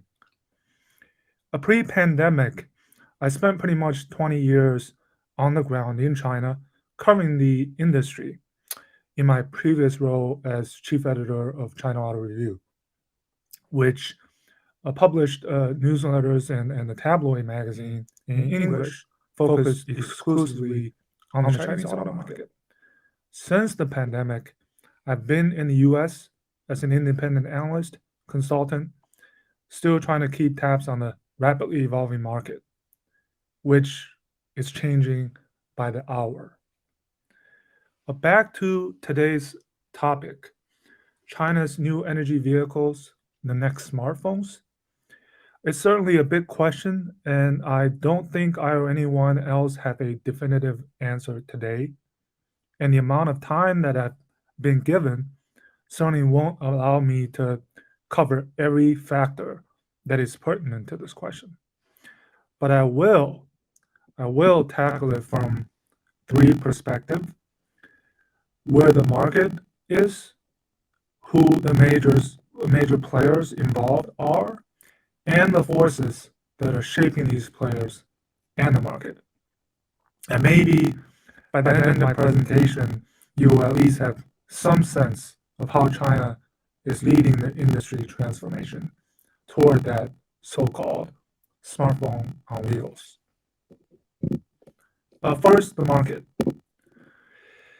The year 2021 will be remembered as a major tipping point or inflection point for China's transition from ICEs to NEVs.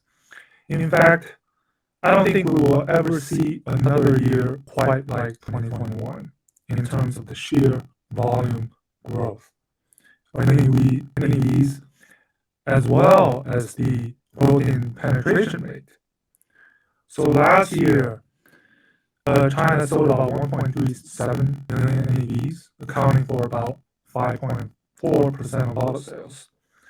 This year, those numbers will hit nearly 3.5 million and more than 13%, respectively.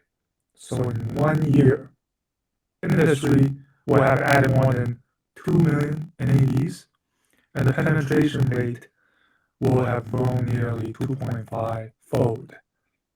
So that is just unprecedented. Okay, and by the way, November numbers just came out from the official China Association of Automobile Manufacturers. So I updated some of the numbers earlier this morning, and the trends are pretty clear if we look at it from a monthly basis. The auto sales have been hit, by the chip shortage and supply chain issues, and that was evident in the summer months. We're seeing a bit of, recovery in recent months, and November went past 2.5 million units again. But if we look at the NEV sales, it's been on a tear, right? Growing 7 months in a row since May, and in the month of November, it was 450,000 units. Now put that into perspective. The U.S. here is going to sell 600,000 EVs this year. So in 1 month, China already sells 450,000 units. Okay, that's unheard of. And also, usually November and December are the seasonally high months for sales anyways. So, I put up the last month that there might be an outside chance to hit 500,000 units. Okay, this is just mind-boggling. And in terms of quarterly sales, the incredible growth exhibited this year is more evident. Okay, so Q3 was almost 1 million units. And then Q4, based on the numbers so far, I think we'll hit 1.3 million units. And that is almost the same as all of 2020. Okay, so in 1 quarter, sales will equal to numbers. And looking at it from a penetration perspective, the share of NEVs as a percentage of auto sales and passenger vehicle sales hit as high as nearly 18% and almost 20% in the month of November. Okay, they dipped slightly in the previous 2 months, and that's due to the again, the recovery of the overall market. But the trend is still pretty clear that the penetration rate for the overall market will be more than 13% this year, and for the passenger vehicle market will be well over 15%. So where are we headed? Look at it from an annual perspective. Ouyang Mingbao, a quite prominent expert on the Chinese NEV market, recently gave an outlook at a press conference. And he said this: sales are expected to hit 5 million units next year based on the current battery chip capacity constraints. The demand is actually a lot higher. Okay, and remember that in the latest China's latest NEV industry development plan, it's calling for the penetration rate to reach 20% in 2025. So I think we will hit that number, 20%, already next year. Okay, I think 5 million units based on what transpired this year. will be underestimated. Okay, and in terms of a global market, NEV sales this year will hit 7 million units.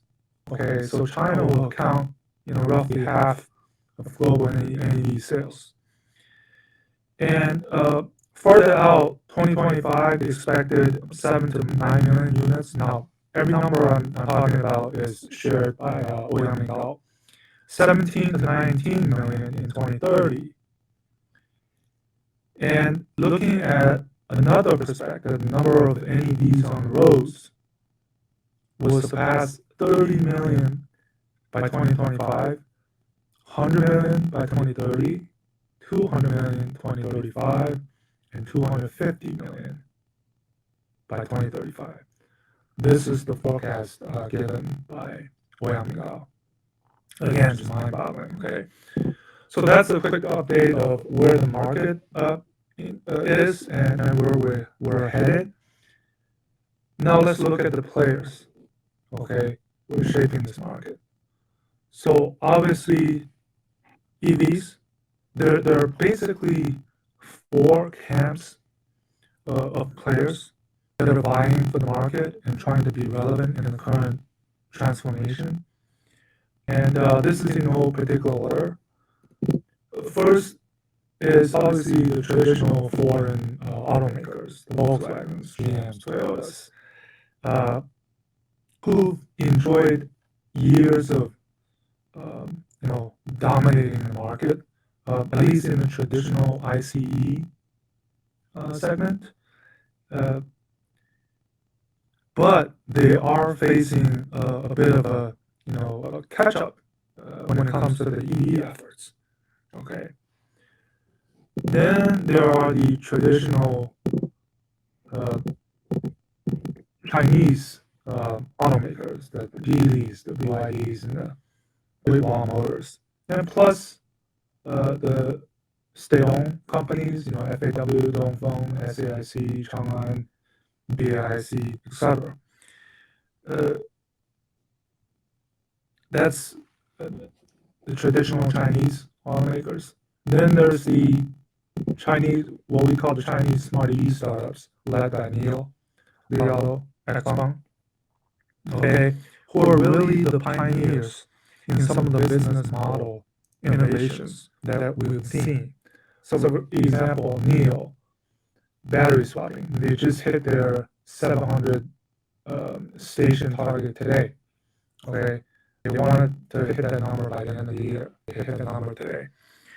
XPeng's full stack in-house development on autonomous driving, and Li Auto's focus for now on the extended range EV technology route. Okay, and then there's these new Chinese smart EV startups. Who are they? So, the Xiaomi's and the Baidu's, right? They've announced their plans to launch the first vehicles in the 2023 to 2024 timeframe. And then there's some others that I might not put them in one of these specific 4 camps, but they're worth mentioning. Is one group is the so-called the state-owned premium brands, Avatar from Chang'an, ArcFox from BAIC, and Voya from Dongfeng, right? They're trying to compete now with first positioning themselves as premium brands, competing with the NIO, Li Auto, and XPeng. And then there's Huawei. Where do you put Huawei? Aside from the geopolitical situation that they're in, they have been rumored for the past couple of years of trying to be entering the EV manufacturing business, but they repeatedly said that we're not going to make cars. We're a ICT value-added supplier. So, and it's interesting that Huawei has been behind many of these state-owned brands premium brands, and they're actually investors in many of these entities. So you can look at it as they're not making cars, but they're kind of making cars, right? And then obviously Tesla is in a league of their own. I think they're gonna produce and sell or ship out of Shanghai full capacity. That means 450,000 units will be all produced and shipped to China and the rest of the world. Okay. And one more. The MIH consortium under a company called U-Power. I think this is the next wave of companies positioning themselves as the so-called tier 0.9. So they're not tier ones, but they're not OEMs either. So they're tier 0.9, and they're trying to make it easy for startups who are trying to enter this EV manufacturing space. For example, U-Power is doing this so-called skateboard chassis, kind of like Rivian here in the US. This is interesting trend. So I think this probably is the slide that my most important slide today, just for you to understand the kind of players and what they're going through. If you have any takeaway from my presentation today, and to help answer the question again for the title of the presentation, it's worth pointing out the Chinese smart EV startups and use them as a case study, right? So the big six here, XPeng, Li Auto, NIO, Neta, Leap Motor, WM Motor, they've all been doing quite well, leading the charge, right? XPeng is the first to join 15,000 monthly sales, and there's 3 others that are entered the 10,000 sales, and the other 2 have consistently done 5,000. And NIO's annual media roundtable held last week, there was this chart put up by President Qin Hong that kind of summarizes NIO's business model. So, which is focused on, aside from the vehicle, 3 other things: the life cycle service, the lifestyle beyond cars, and digital experience. Okay, that kind of has set the benchmark for the followers, including the traditional Chinese traditional automakers, as well as the foreign automakers, who are all emulating kind of the NIOs and the Li Autos and XPengs in what they're doing. And that's why the premium smart EVs led by NIO is taking the market by storm, and we're seeing this dumbbell effect, where the market is dominated on the one hand by these premium brands, right, led by NIO, priced above their RMB 300K, and on the other side, this sub RMB 100,000 small EVs, micro EVs, represented by the Wuling Hongbao Mini EV, which in itself is a huge phenomenon worth talking about. Then we have the middle part of the dumbbell, represent obviously a lot of mainstream foreign brands and some of the Chinese traditional brands. So I think going forward, this dumbbell effect could be turning into more of a textile spindle, where it will be fat in the middle, but thin out toward the ends. That's looking ahead to the newer models coming to the market. The foreign brands, remember, haven't really participated in China's NEV space. I'll show you on the next slide. And the premium brands, for example, NIO, Xpeng. NIO is launching mass brand, right? Maybe in 2 years, they will try to enter this handle part of the market, in the 150,000 to 250,000 renminbi range. So I guess that's something we'll have to look forward to, whether this dumbbell effect will lead to a spindle effect. And this chart shows all of the automakers who've entered the 10K club, so monthly sales or deliveries of over 10,000 units.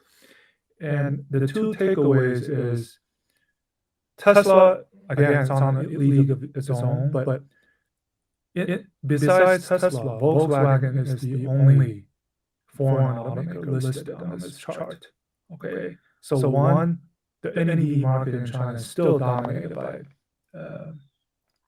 the Chinese brands, and two, these 16 companies combined 360,000 NEVs. And that's, I think, around 85% of November sales. This is based on CPCA, which is China Passenger Car Association wholesale numbers. These obviously include, exports for Tesla.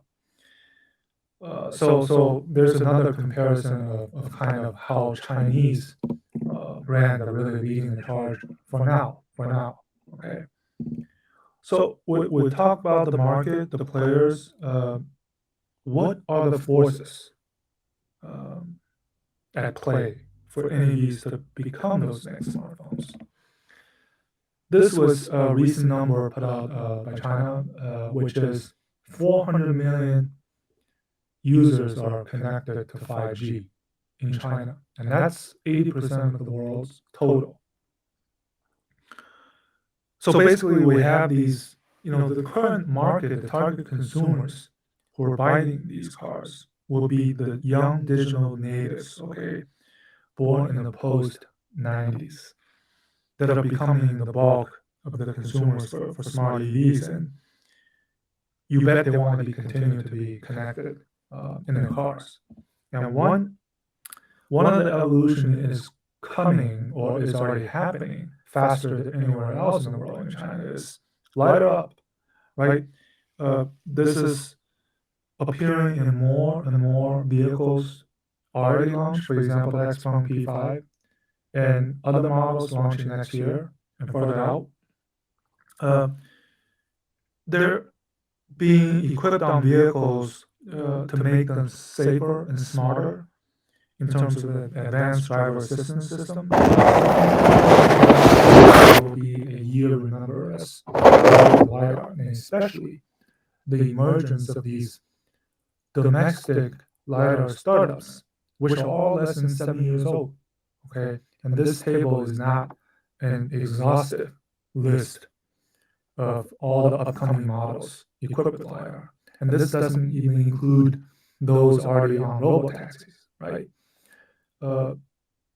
So there is saying in this industry that the smart EV game is about to enter the second half of the competition. What does that mean? Well, the first half of the game was all about making that transition, okay? Electrification.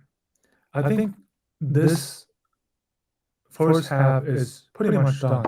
And going forward, basically, what you're going to see is some of the new technology breakthroughs, for example, solid-state batteries, which will be another vehicle generation away based on what's we've seen so far from the OEMs and the companies that have made announcements. Other than that, I think what I showed you before, that China has already made that switch, the inflection point. So this is the EV part of the smart EV game. That's already done. The second half is all about the smart part of the smart EV, and that means simplified.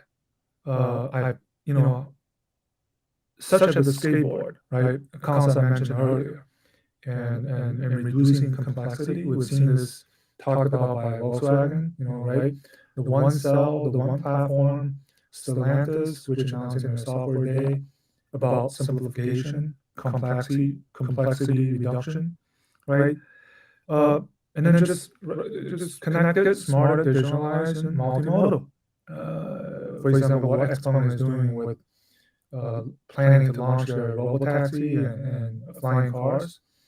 And SAIC Motor, for example, became the first OEM to launch their robotaxi just 2 days ago. And this is going to be about architecture, computing power, data processing, software, mobility services to bring more revenues. Some of the key words we're going to see continue talked about: 800-volt architectures, 400 kilowatt-hour charging, high-speed charging, silicon carbide, right? Computing power tops, 1,000 tops, and more. They're going to appear again and again from these emerging players. So what does that all mean? So, right, look at the AV space. So Mercedes just announced yesterday they became the first automaker to receive authorization to have level 3 autonomous driving on public roads.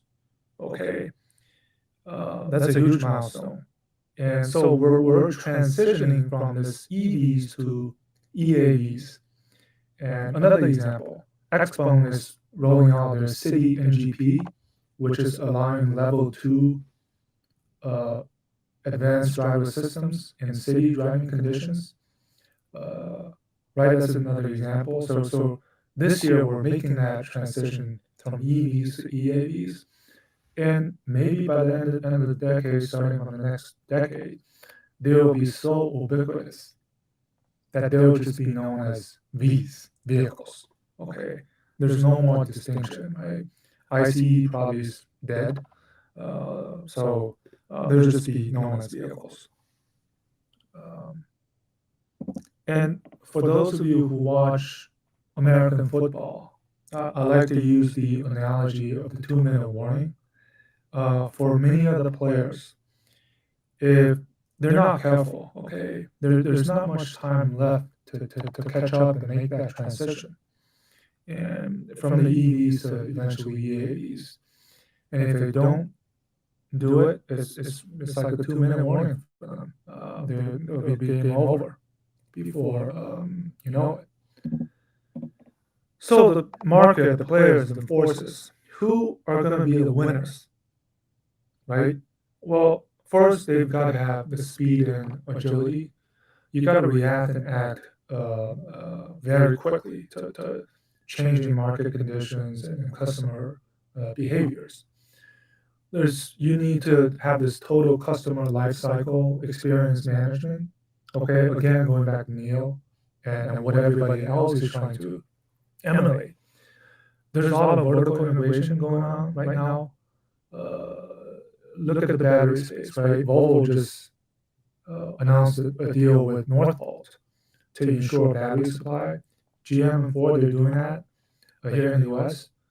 Chip shortage, now OEMs are directly talking to chip suppliers, so the tier 4, 5, 6s, and others, right? Volkswagen is a great example in what they're trying to achieve with the software, right? Software, batteries, platforms. And then just the sales and service model innovation, what worked in the ICE world will no longer work in the NEV world. Again, Volkswagen example and what they're going through in China, they have a massive retail footprint, right, from the traditional 4S dealerships, but they're finding out that in the new NEV world, you got to have different way of doing, sales. Computing power. Now, the smartphone on wheels, autonomous driving, smart cockpit, you need computing power. You know, the sensor fusion, right? Who's going to be the winners there? It's going to be the Qualcomms, the NVIDIAs, and the Chinese chip startup Horizon Robotics, which, by the way, they are working with Li Auto, and they just pushed their latest OTA update,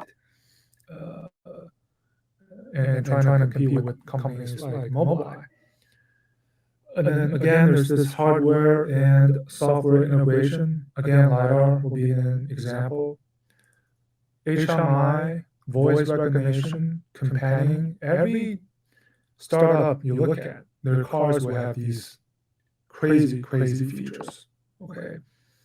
And the transition, again, from this driver assistance to autonomous driving exhibited by Mercedes-Benz L3 and Exxon's City NGP, and to eventually AEs, right?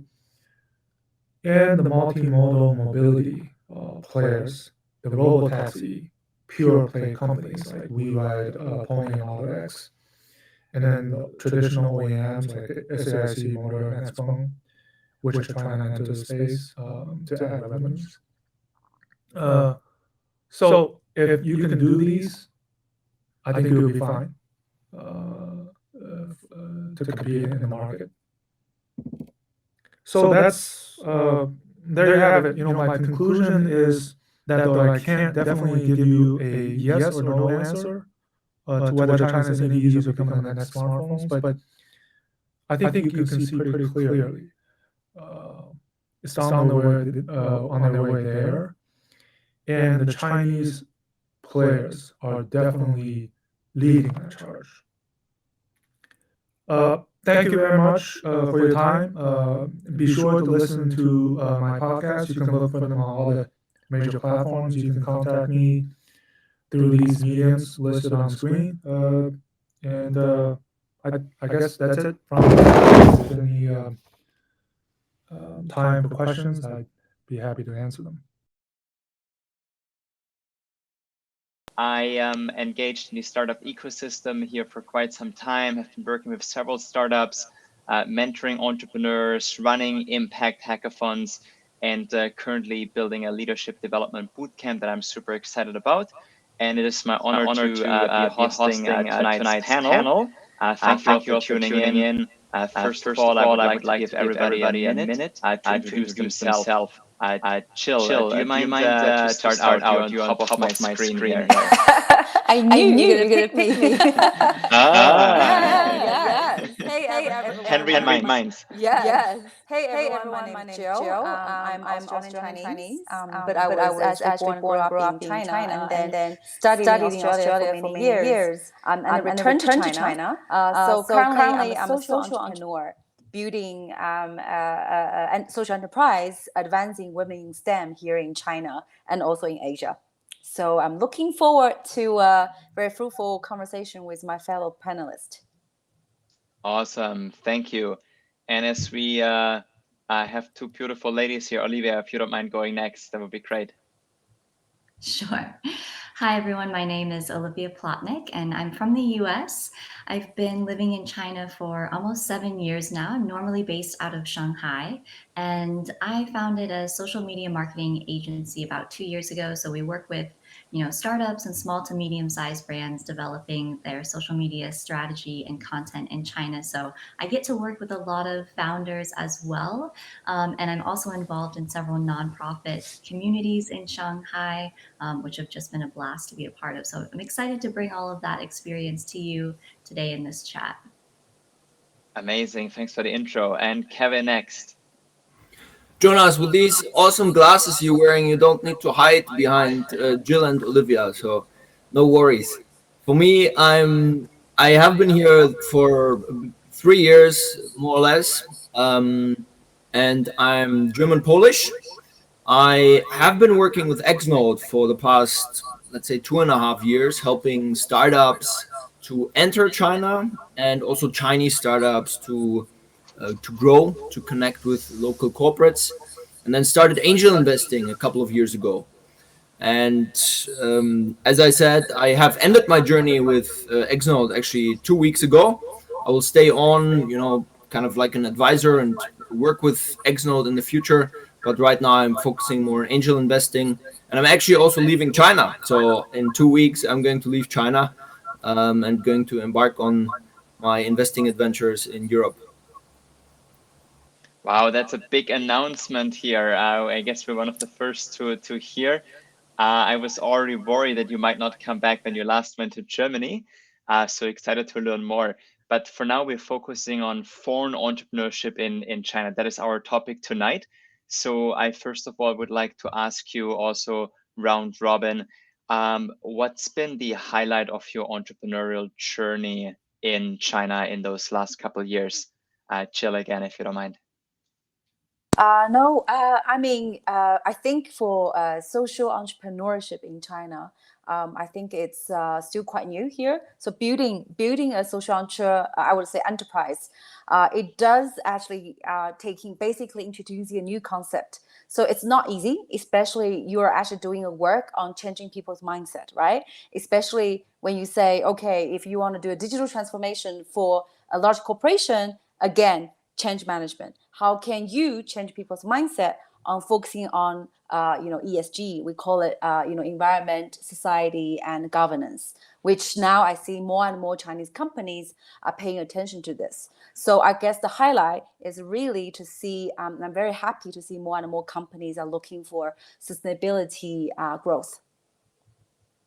Great to hear. Also very passionate about the topic. Olivia, what's been your highlight? Sure. So I think one of the biggest struggles that I've noticed in my own business, as well as a lot of other foreign founders, has been building the right team. And I've finally gotten to the place where I have an amazing team. Currently, I'm not in China. I'm visiting family back in the US.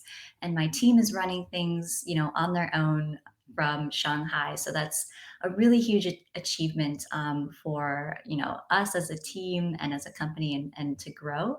I think a lot of times foreign founders struggle with really empowering their local staff, and local staff can look to the foreign boss to be making all the decisions, taking the action, and so we've really gotten to a place where my team is comfortable enough taking the lead and taking charge, and that's ultimately where I want to be as a founder and a business owner. I think any business owner, no matter where you are in the world, that's really their goal, is to empower their people. So that's been a huge, I think, challenge, just a cross-cultural challenge, and something that we're really proud of. Beautiful. May I ask, how big is your team now, Olivia?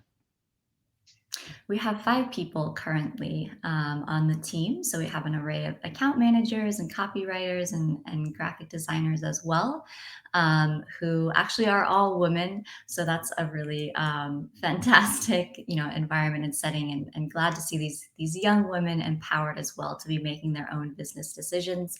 They are also going out and volunteering in nonprofit organizations as well, using their skills as marketers, to help organizations and communities grow and build on social causes also. So that's been a huge plus for me to see as well, because that's been a huge part of my entrepreneurial journey. So to have my team also start doing that has been pretty amazing. That is indeed amazing. Thank you for sharing. Kevin, again, bummer to hear you're leaving China. So this question is then in particular for you. I know you have been working in many verticals here, have been working on many deals. What really are the 2-3 cases that stood out for you? Yeah, I mean, I can talk about 2 things. The first thing is my own ventures, right? So sometimes I do invest, but sometimes I also have the opportunity to go in very early and become a co-founder. And so one of these things is Chinese Alpha, where it's a platform where basically we help foreign investors get insights into the Chinese stock market, small and mid-cap stocks.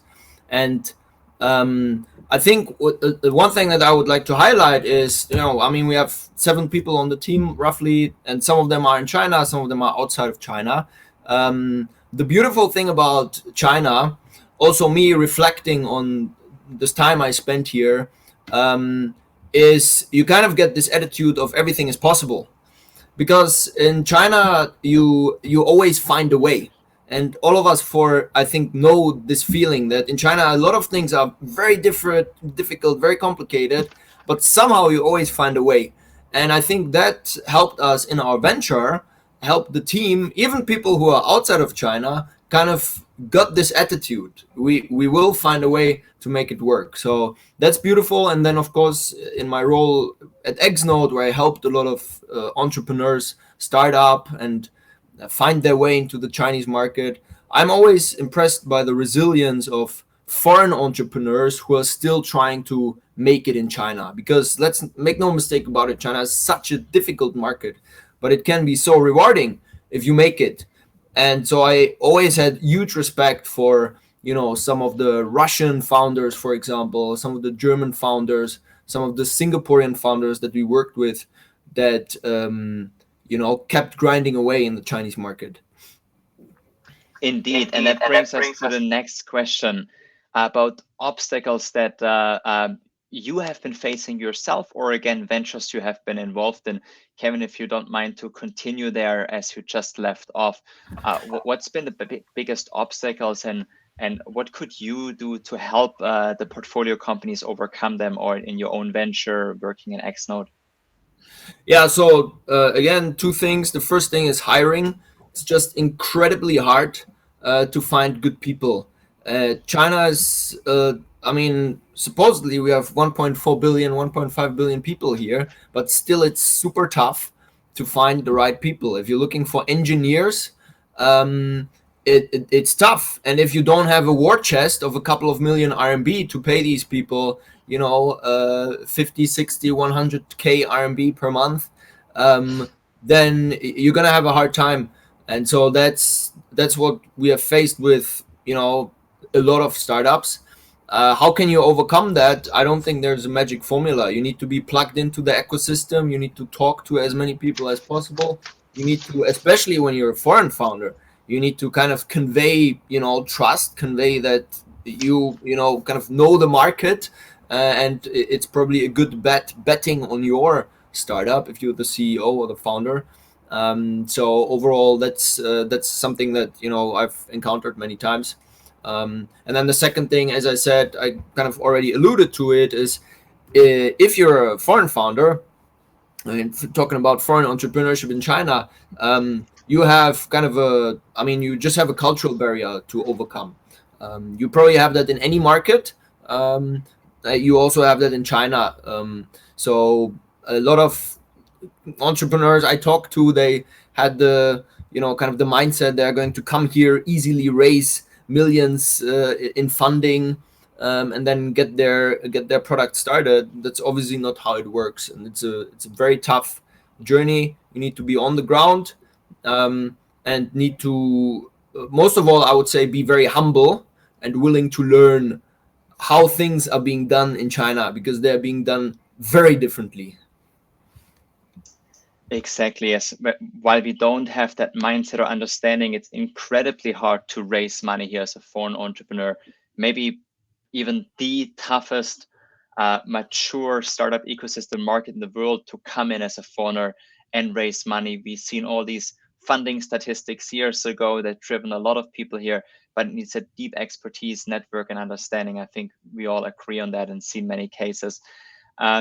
Jill, for you, what's been the biggest obstacles that you have encountered building Ladies Who Tech, and also admire your and Charlene's resilience, how you put in your heart and your soul and left jobs and kept going and kept building. What's been the biggest obstacle in building, in particular, Ladies Who Tech?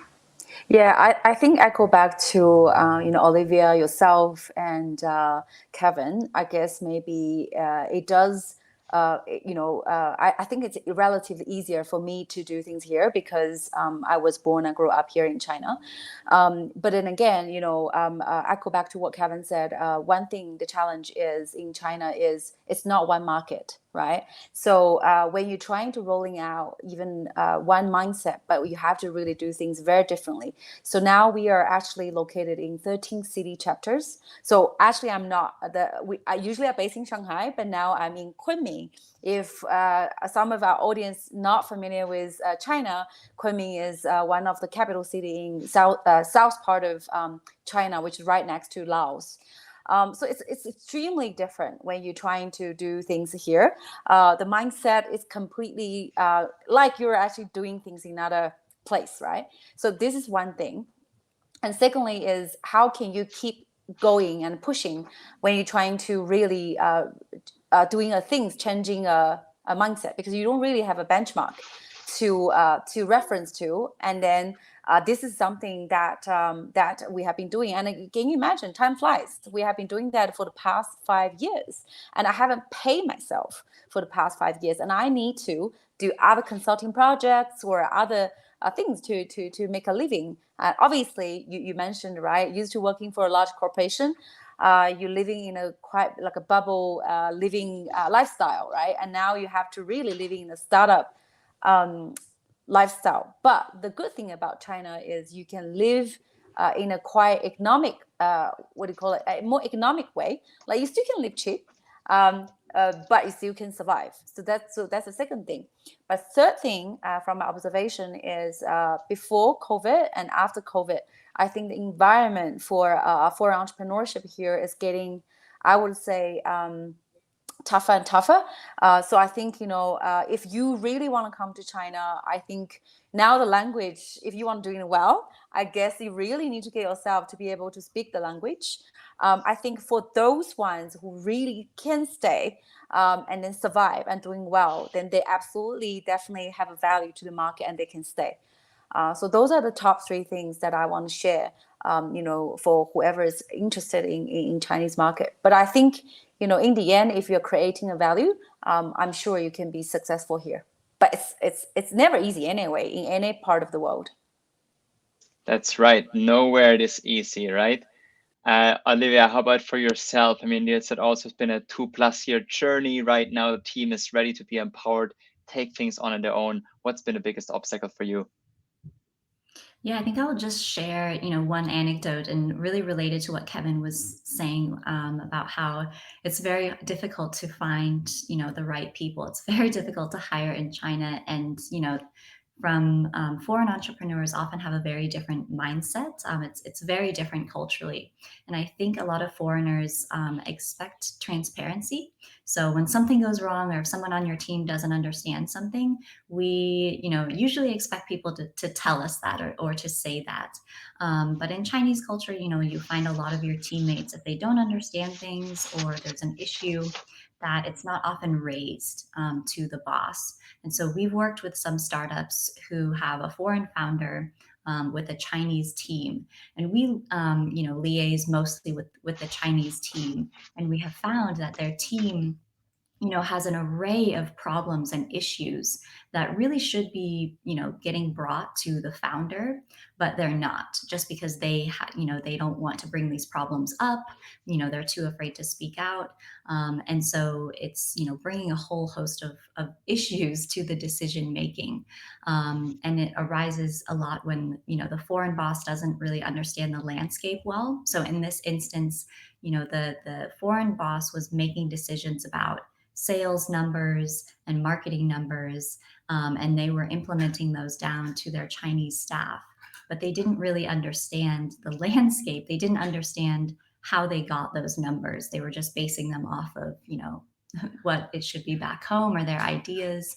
And it was creating a whole lot of problems on their team. So you have to be really conscious about building an environment or working very closely with your Chinese staff to create that environment where if there's a problem, they're coming, that they feel comfortable enough to bring it up to you. Because as you know, in startups, things happen extremely fast and everybody's wearing a lot of different hats. So if there's problems arising on your team, you have to be able to know about it and address it very quickly. But unfortunately, this happens a lot when you have a foreign boss and a local team. There's often a lapse in communication there. Totally, and that comes back to the big question what kind of culture are we building, right? And before that, I guess we played a little bit more flexible here. There was an audience question about what hiring platforms are you recommending for foreign founders and in general here in China to hire your local teams? What have you guys been using successfully? Or recommending so I think to I've founders? been a little Yes. lucky in my experience. Before I started my company, I built up a pretty big network. And so when I started hiring people for my business, people actually were recommended to me. And so, I already had this kind of level of trust with the recommendations. Again, as Kevin and Jill, were also echoing, it's really, really difficult to find people in China. And when I've hired people from, there's different job sites in China, it has not worked out so well. So my best hires have really come from the network that I have built. And Classic. adding one thing, hiring needs to be a CEO or founder's job, because some startups make the mistake of not making that the CEO's job. And if you're the founder of the startup, yeah, of course you can get help from your friends or headhunters or platforms or LinkedIn or whatever, but I would suggest you're the first person, or at least the second person, to take the call with the person that wants to join you potentially, and then even you need to be actively selling your company while of course conducting the interview. Otherwise it's more difficult. Great point. I completely agree with Kevin and Olivia. I think one is definitely through referral from the trust network. And then also second thing is I'm always looking for right people. So because I'm like myself with Leihu Tech, it's a community-driven platform, right? So we often are pretty lucky, always meet really great people. But whenever I see a right person, I always trying to sell the idea. Hey, join us. Why don't you do this? Because I can, I always sell the platform to those amazing, women and men. So that's why I think we're pretty lucky on that. Even if I'm Chinese, I don't think there are really a great platform for it. So I think for foreign entrepreneurs, I think through a trustworthy network, through referrals, I think it's definitely the best way to do it. I second that. And also the like Ladies Who Tech, other communities have amazing driven people in them, and that can be used as references as well, right? And you have chances through communities or nonprofit work, also get to know people, their working styles. And certainly when you're low on budget, you need to go all in and convince people, right? Like as founders, we have the option to give shares, make people not only empowered in their work, but also let them contribute to the long-term successes of the company. So I think as in other places, we got to be creative there.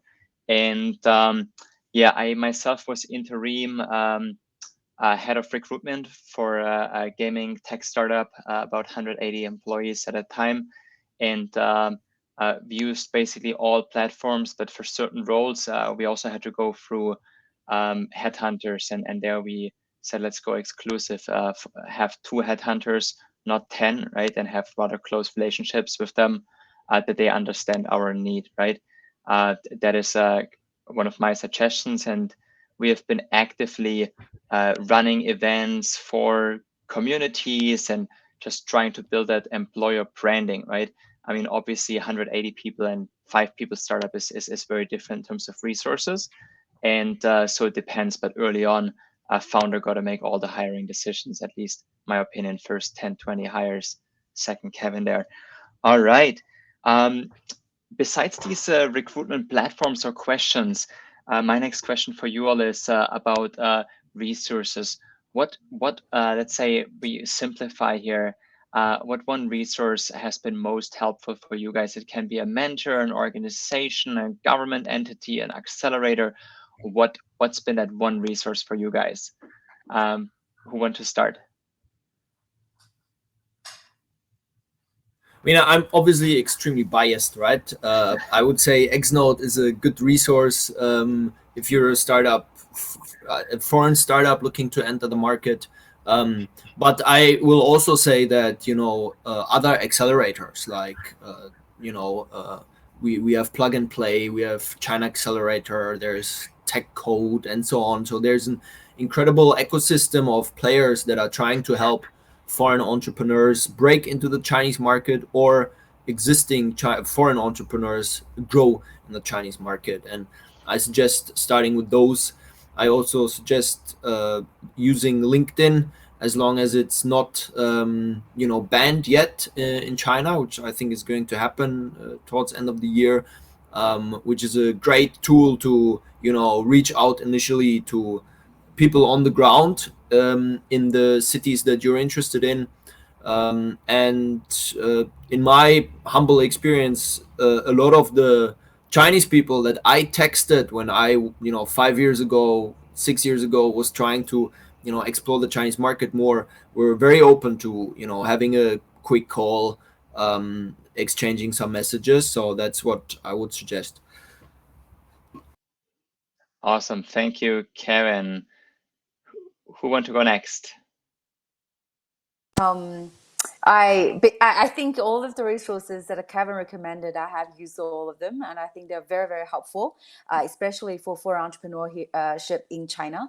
I also remember when I first started building my startup journey, which was not Lady Tech, my first startup, I actually joined the startup weekend. I think a lot of great global startup program are also available here in China.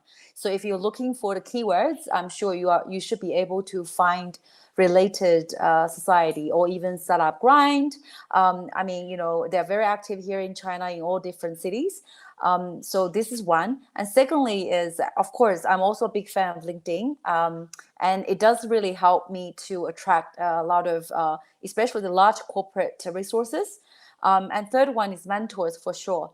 I think when you find the right mentors, they will connect you with the right people and the right resources. And where I find those mentors, I think is really through I guess the network of large corporations, and also really looking into with the startup ideas you wanted to build, and looking into and approach them and really just asking them for a coffee. I think maybe it's a harder culture, more difficult culture for Chinese to do so. Sometimes I always told my Chinese fellows, say, hey, you know, maybe learn from some of our foreign friends. That, you know, be more open and just ask for a coffee. You've got nothing to lose. So I think those are the three, I would say, key channels and resources that I have been using, and it does really work. Awesome. Thank you, Jill. Olivia. One of the most amazing things about living in Shanghai has been all the incredible communities here. So, you know, like Jill mentioned, there's Ladies Who Tech. I have been deeply involved with a community called IPWS, which is International Professional Women's Society. You know, there's Startup Grind. There's all these, there's like a founders breakfast that meets every Friday, and they just discuss, you know, what issues they're having and how to help. And so, you know, almost every single day of the week, you can find multiple events that are supporting founders, you know, and young startups. And the community is so welcoming. I think it's very unique to Shanghai and probably Beijing and other, you know, hubs in China, that people are just willing to help. There have been so many people who have taken the time to get a coffee with me and just give me advice that I probably, you know, it was worth paying for, but they were just willing to sit down and give me their time and give me their advice and coaching. So you just need to go out and ask and find these communities and build this network. People are definitely willing to help you in China. It's a very welcoming place, I think, even foreigners and Chinese. So it just takes that kind of first step of you getting out there and building that network and those connections. Amazing suggestions, everybody. Thank you all so much. Jill, you want to add something? Yeah, alumni network. wherever I go, I always looking for my alumni network, and they always have been so helpful. So because a lot of Chinese going overseas and study, so when you're coming back, maybe you can looking for the Chinese alumni or the I would say international expats here that who used to study, not even in your school, maybe in your country. They're always willing to help. That's how I find it's very helpful through the alumni network. Great comment as well. Awesome. Nice. For me, I think from my school, there are not many people left here with COVID. There was an active alumni community before, but I think now it's just a handful of us left. Smaller niche boutique German business school. That being said, one question I'm very curious to hear your answers about is, what industry or industries do you find right now most attractive for foreigners to start businesses in, scale them up? In my opinion, before education was so big, I've had many foreign friends who made a good living here building education businesses, but that is being disrupted right now with the reforms of the last couple of months. So what's been the industry that you guys or feel like are really bullish about going forward?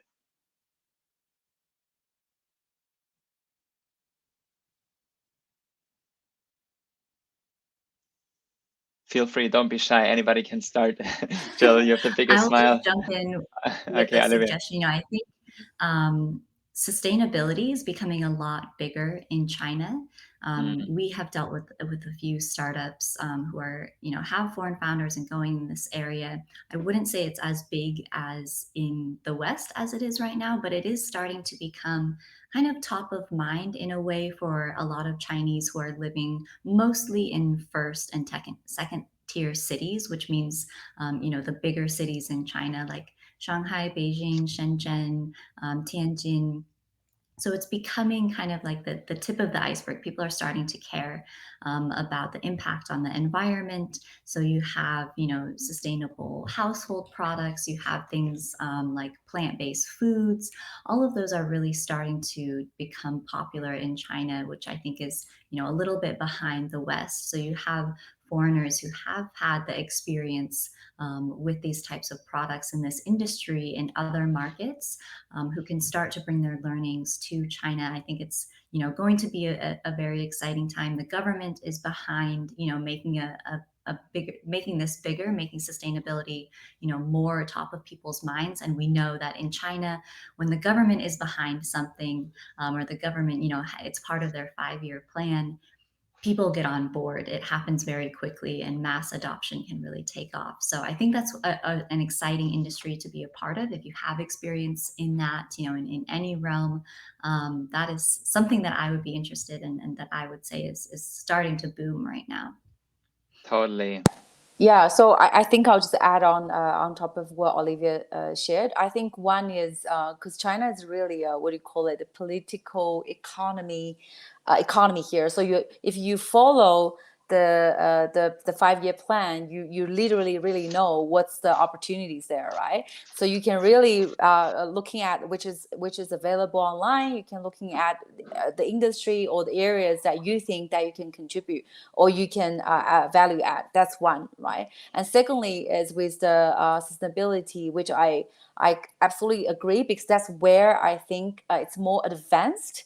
And more common, I think, relatively in some of the other part of the world. So that can be the knowledge you can bring in to China, which they still need to learn from, because even carbon-free, green tech, or ESG, people here are still like so confused about those concepts, right? And what is sustainability? What's the impact growth, right? But obviously, whatever the global is popular, of course, the metaverse, right? Even they don't understand the metaverse, just the capital goes to like everywhere. If you're in gaming, if you're kind of in that industry, probably you will also have a good chance to start something here. Yeah, so that's how I see it. The big buzzword metaverse these days. Kevin, where do you see things going? I would agree with sustainability. So that's the first one. The second one is smart manufacturing. You have billions of manufacturing assets in China that need to be innovated upon. So it's a huge possibility for foreign entrepreneurs to, work in that work with robotics, autonomous vehicles, make floors more intelligent, and so on. And is also a part of the agenda of the party. And the third would be medical tech. So the existence of companies like Zai publicly listed Chinese company that is bringing drugs that have passed the development stage from the West to China, is a testament of the fact that there's so much potential to bring some of the drugs, some of the medical innovation, pharma innovation that we have outside of China into China. We all know that the population is aging, so the focus of the government is to innovate upon these areas, get better in terms of medicine and pharma. Awesome. As we only have 5 minutes left for this panel, I would love to dive more into the audience questions here. The last question has been asked us about government subsidies. Again, question to anybody of you, whoever has an insight or something valuable to share, just unmute yourself and share. What subsidy do you guys heard about or applied for yourself from government side, local or state government? I have a lot of friends that received subsidies in Nanjing, for example. If you go to some of the tech parks there, in general, I think the rule is the less attractive the city is, the more subsidies you'll get. So if you're looking to settle down in Shanghai, Jing'an with your company headquarters, probably it's very difficult to receive subsidies. If you're going to cities that are still beautiful, but just not, Shanghai, Beijing type, like Nanjing or Suzhou, you have a better chance of grabbing some subsidies from either government, tech parks, public organizations. So Kevin, you answered the other question already. If you can mute yourself, would be great. Thank you. You answered the other question. What is your favorite city in China? I think you just said Shanghai, Jing'an. So maybe assume when you come back to China in the future, you would settle in Jing'an as well again. Yes, for sure. Yeah. All right. Like they say, right? Either Wudako or Jing'an got to be the center of the world, right? Depending who you ask. Jill, you deal with so many founders as well and have communities. You said in 13 cities. About what kind of subsidies do you know about and can recommend? Oh yeah, definitely. For people who doesn't need to really stay in the tier 1 cities, actually we call it super tier 1, which is the second next to the tier 1 cities. You will have a lot of opportunity to apply subsidies, because from what I see, a lot of the cities, they're still looking for international content, as in foreign startups that can be located in the tech park. So this is definitely one of the way that you should look into it, such as Nanjing or Suzhou that Kevin mentioned, or even like cities like Chengdu or Chongqing. Some of those cities, definitely you will have a much more chances. For me, I never applied for any subsidies. Maybe I should really look into it in those cities. Other than that, I think still there even, I don't know, some agencies does that as well, helping foreign startups to apply those. But I never used them before. I think really, Kevin, you should already deal with a lot of startups for at Exnode, right? Like helping them to really look into this. Yeah, so I think this is all I can add to this question. Yeah, a lot of parks have advisors and also people actually actively helping to apply. One more insight from my side to share. For example, I visited Yinchuan in Ningxia for the first time this year.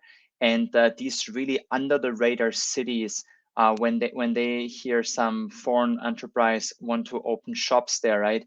Of course, all doors are open to you. There's in the whole city only a handful of foreigners, and if you open a business, let's say in Yinchuan, the wine industry is really big, right? And you come in with foreign expertise, no matter supply chain and tech, blockchain tracking for that industry. Of course, all the doors will be open to you, and BD will be so much easier, right? So it always also depends what industry, and then what unique value can you add, as it has been said before. David, I type it in the chat. In Yinchuan Ningxia. I write in Pinyin if that's okay. Cool. We have a couple more questions. Olivia, if I can ask you this question, I think it's quite interesting. How do you get transparency in your organization? Question from David. Yeah, it starts about, building the culture with your employees right from the start. And so I always tend to ask my employees, very directly what they think about things. So I try not to voice my opinion so much. If they're having trouble, coming up with an answer, I kind of present several ideas that I might have and ask them to think about each of those ideas and tell me their thoughts on each of them, and then ask me to, give a recommendation for that. So I think it's, especially I think founders, they have a vision for their company. They have thoughts on how they want things done, and they can be, I think very driven in that way. But you need to think about what precedent you're setting from the very beginning. And so just starting off that culture right from the beginning, right when you're hiring people, it's going to take a longer time, and things are going to go slower, but it's going to be faster and easier several months down the line. Investing, exactly. And as we're ending this panel here in 30 seconds or so, there's a question about the drinking culture. Obviously, China is well known for baijiu-filled dinners. What do you guys say about that? As it's 10:45 here, it's a good time maybe to raise our glasses. Olivia. I've definitely heard stories. I haven't experienced it myself. I think it really depends on the industry that you're in. So I have friends who are working in manufacturing, and for them, heavily, yes, suppliers will take them out. It is, very much a big dinner, lots of drinking, karaoke afterwards. But, it really depends on the type of industry that you're working in. So I haven't experienced it much personally. But it definitely does exist for sure. Good point about manufacturing. Of course, still industry specific as well. The cups are being raised here by famous Sun Wukong. And Emil, I think the question is very relevant about Macau. Maybe you can follow up with us individually on LinkedIn. Maybe all the speakers can drop your LinkedIn handles here. We are wrapping up with this question. Jill and Kevin, what are your opinions on the drinking culture? And afterwards, I understand we are all getting into networking rooms. I mean, Jill, please go ahead. Good. So, I mean, I haven't had too many instances. I think in 3 years, I had 4 times where I got heavily drunk during business dinners. And one of them was with actually Russian politicians. So that's not even Chinese. So I would say it's heavily industry dependent. If you're in the startup VC innovation space, it's not really a thing. I have some friends working in real estate. That's a more traditional industry. There you have more of that. But nevertheless, it's always impressive if you can drink a lot. Yeah, one more. I know we are running out of time, but I think it really depends on the industry. But a lot of time you do get a business opportunities through this type of a social networking setup. So I still appreciate this type of social networking, but not overly drinking and get sick and go to hospital. All right. Thank you all for sharing your opinions, both about business questions, including to our Ganbei question. Again, thank you all for being here with us tonight. We are calling it the end of our panel, and looking forward to chatting a little bit more in the breakout room. And we all shared our LinkedIn handles here, so feel free to connect, guys.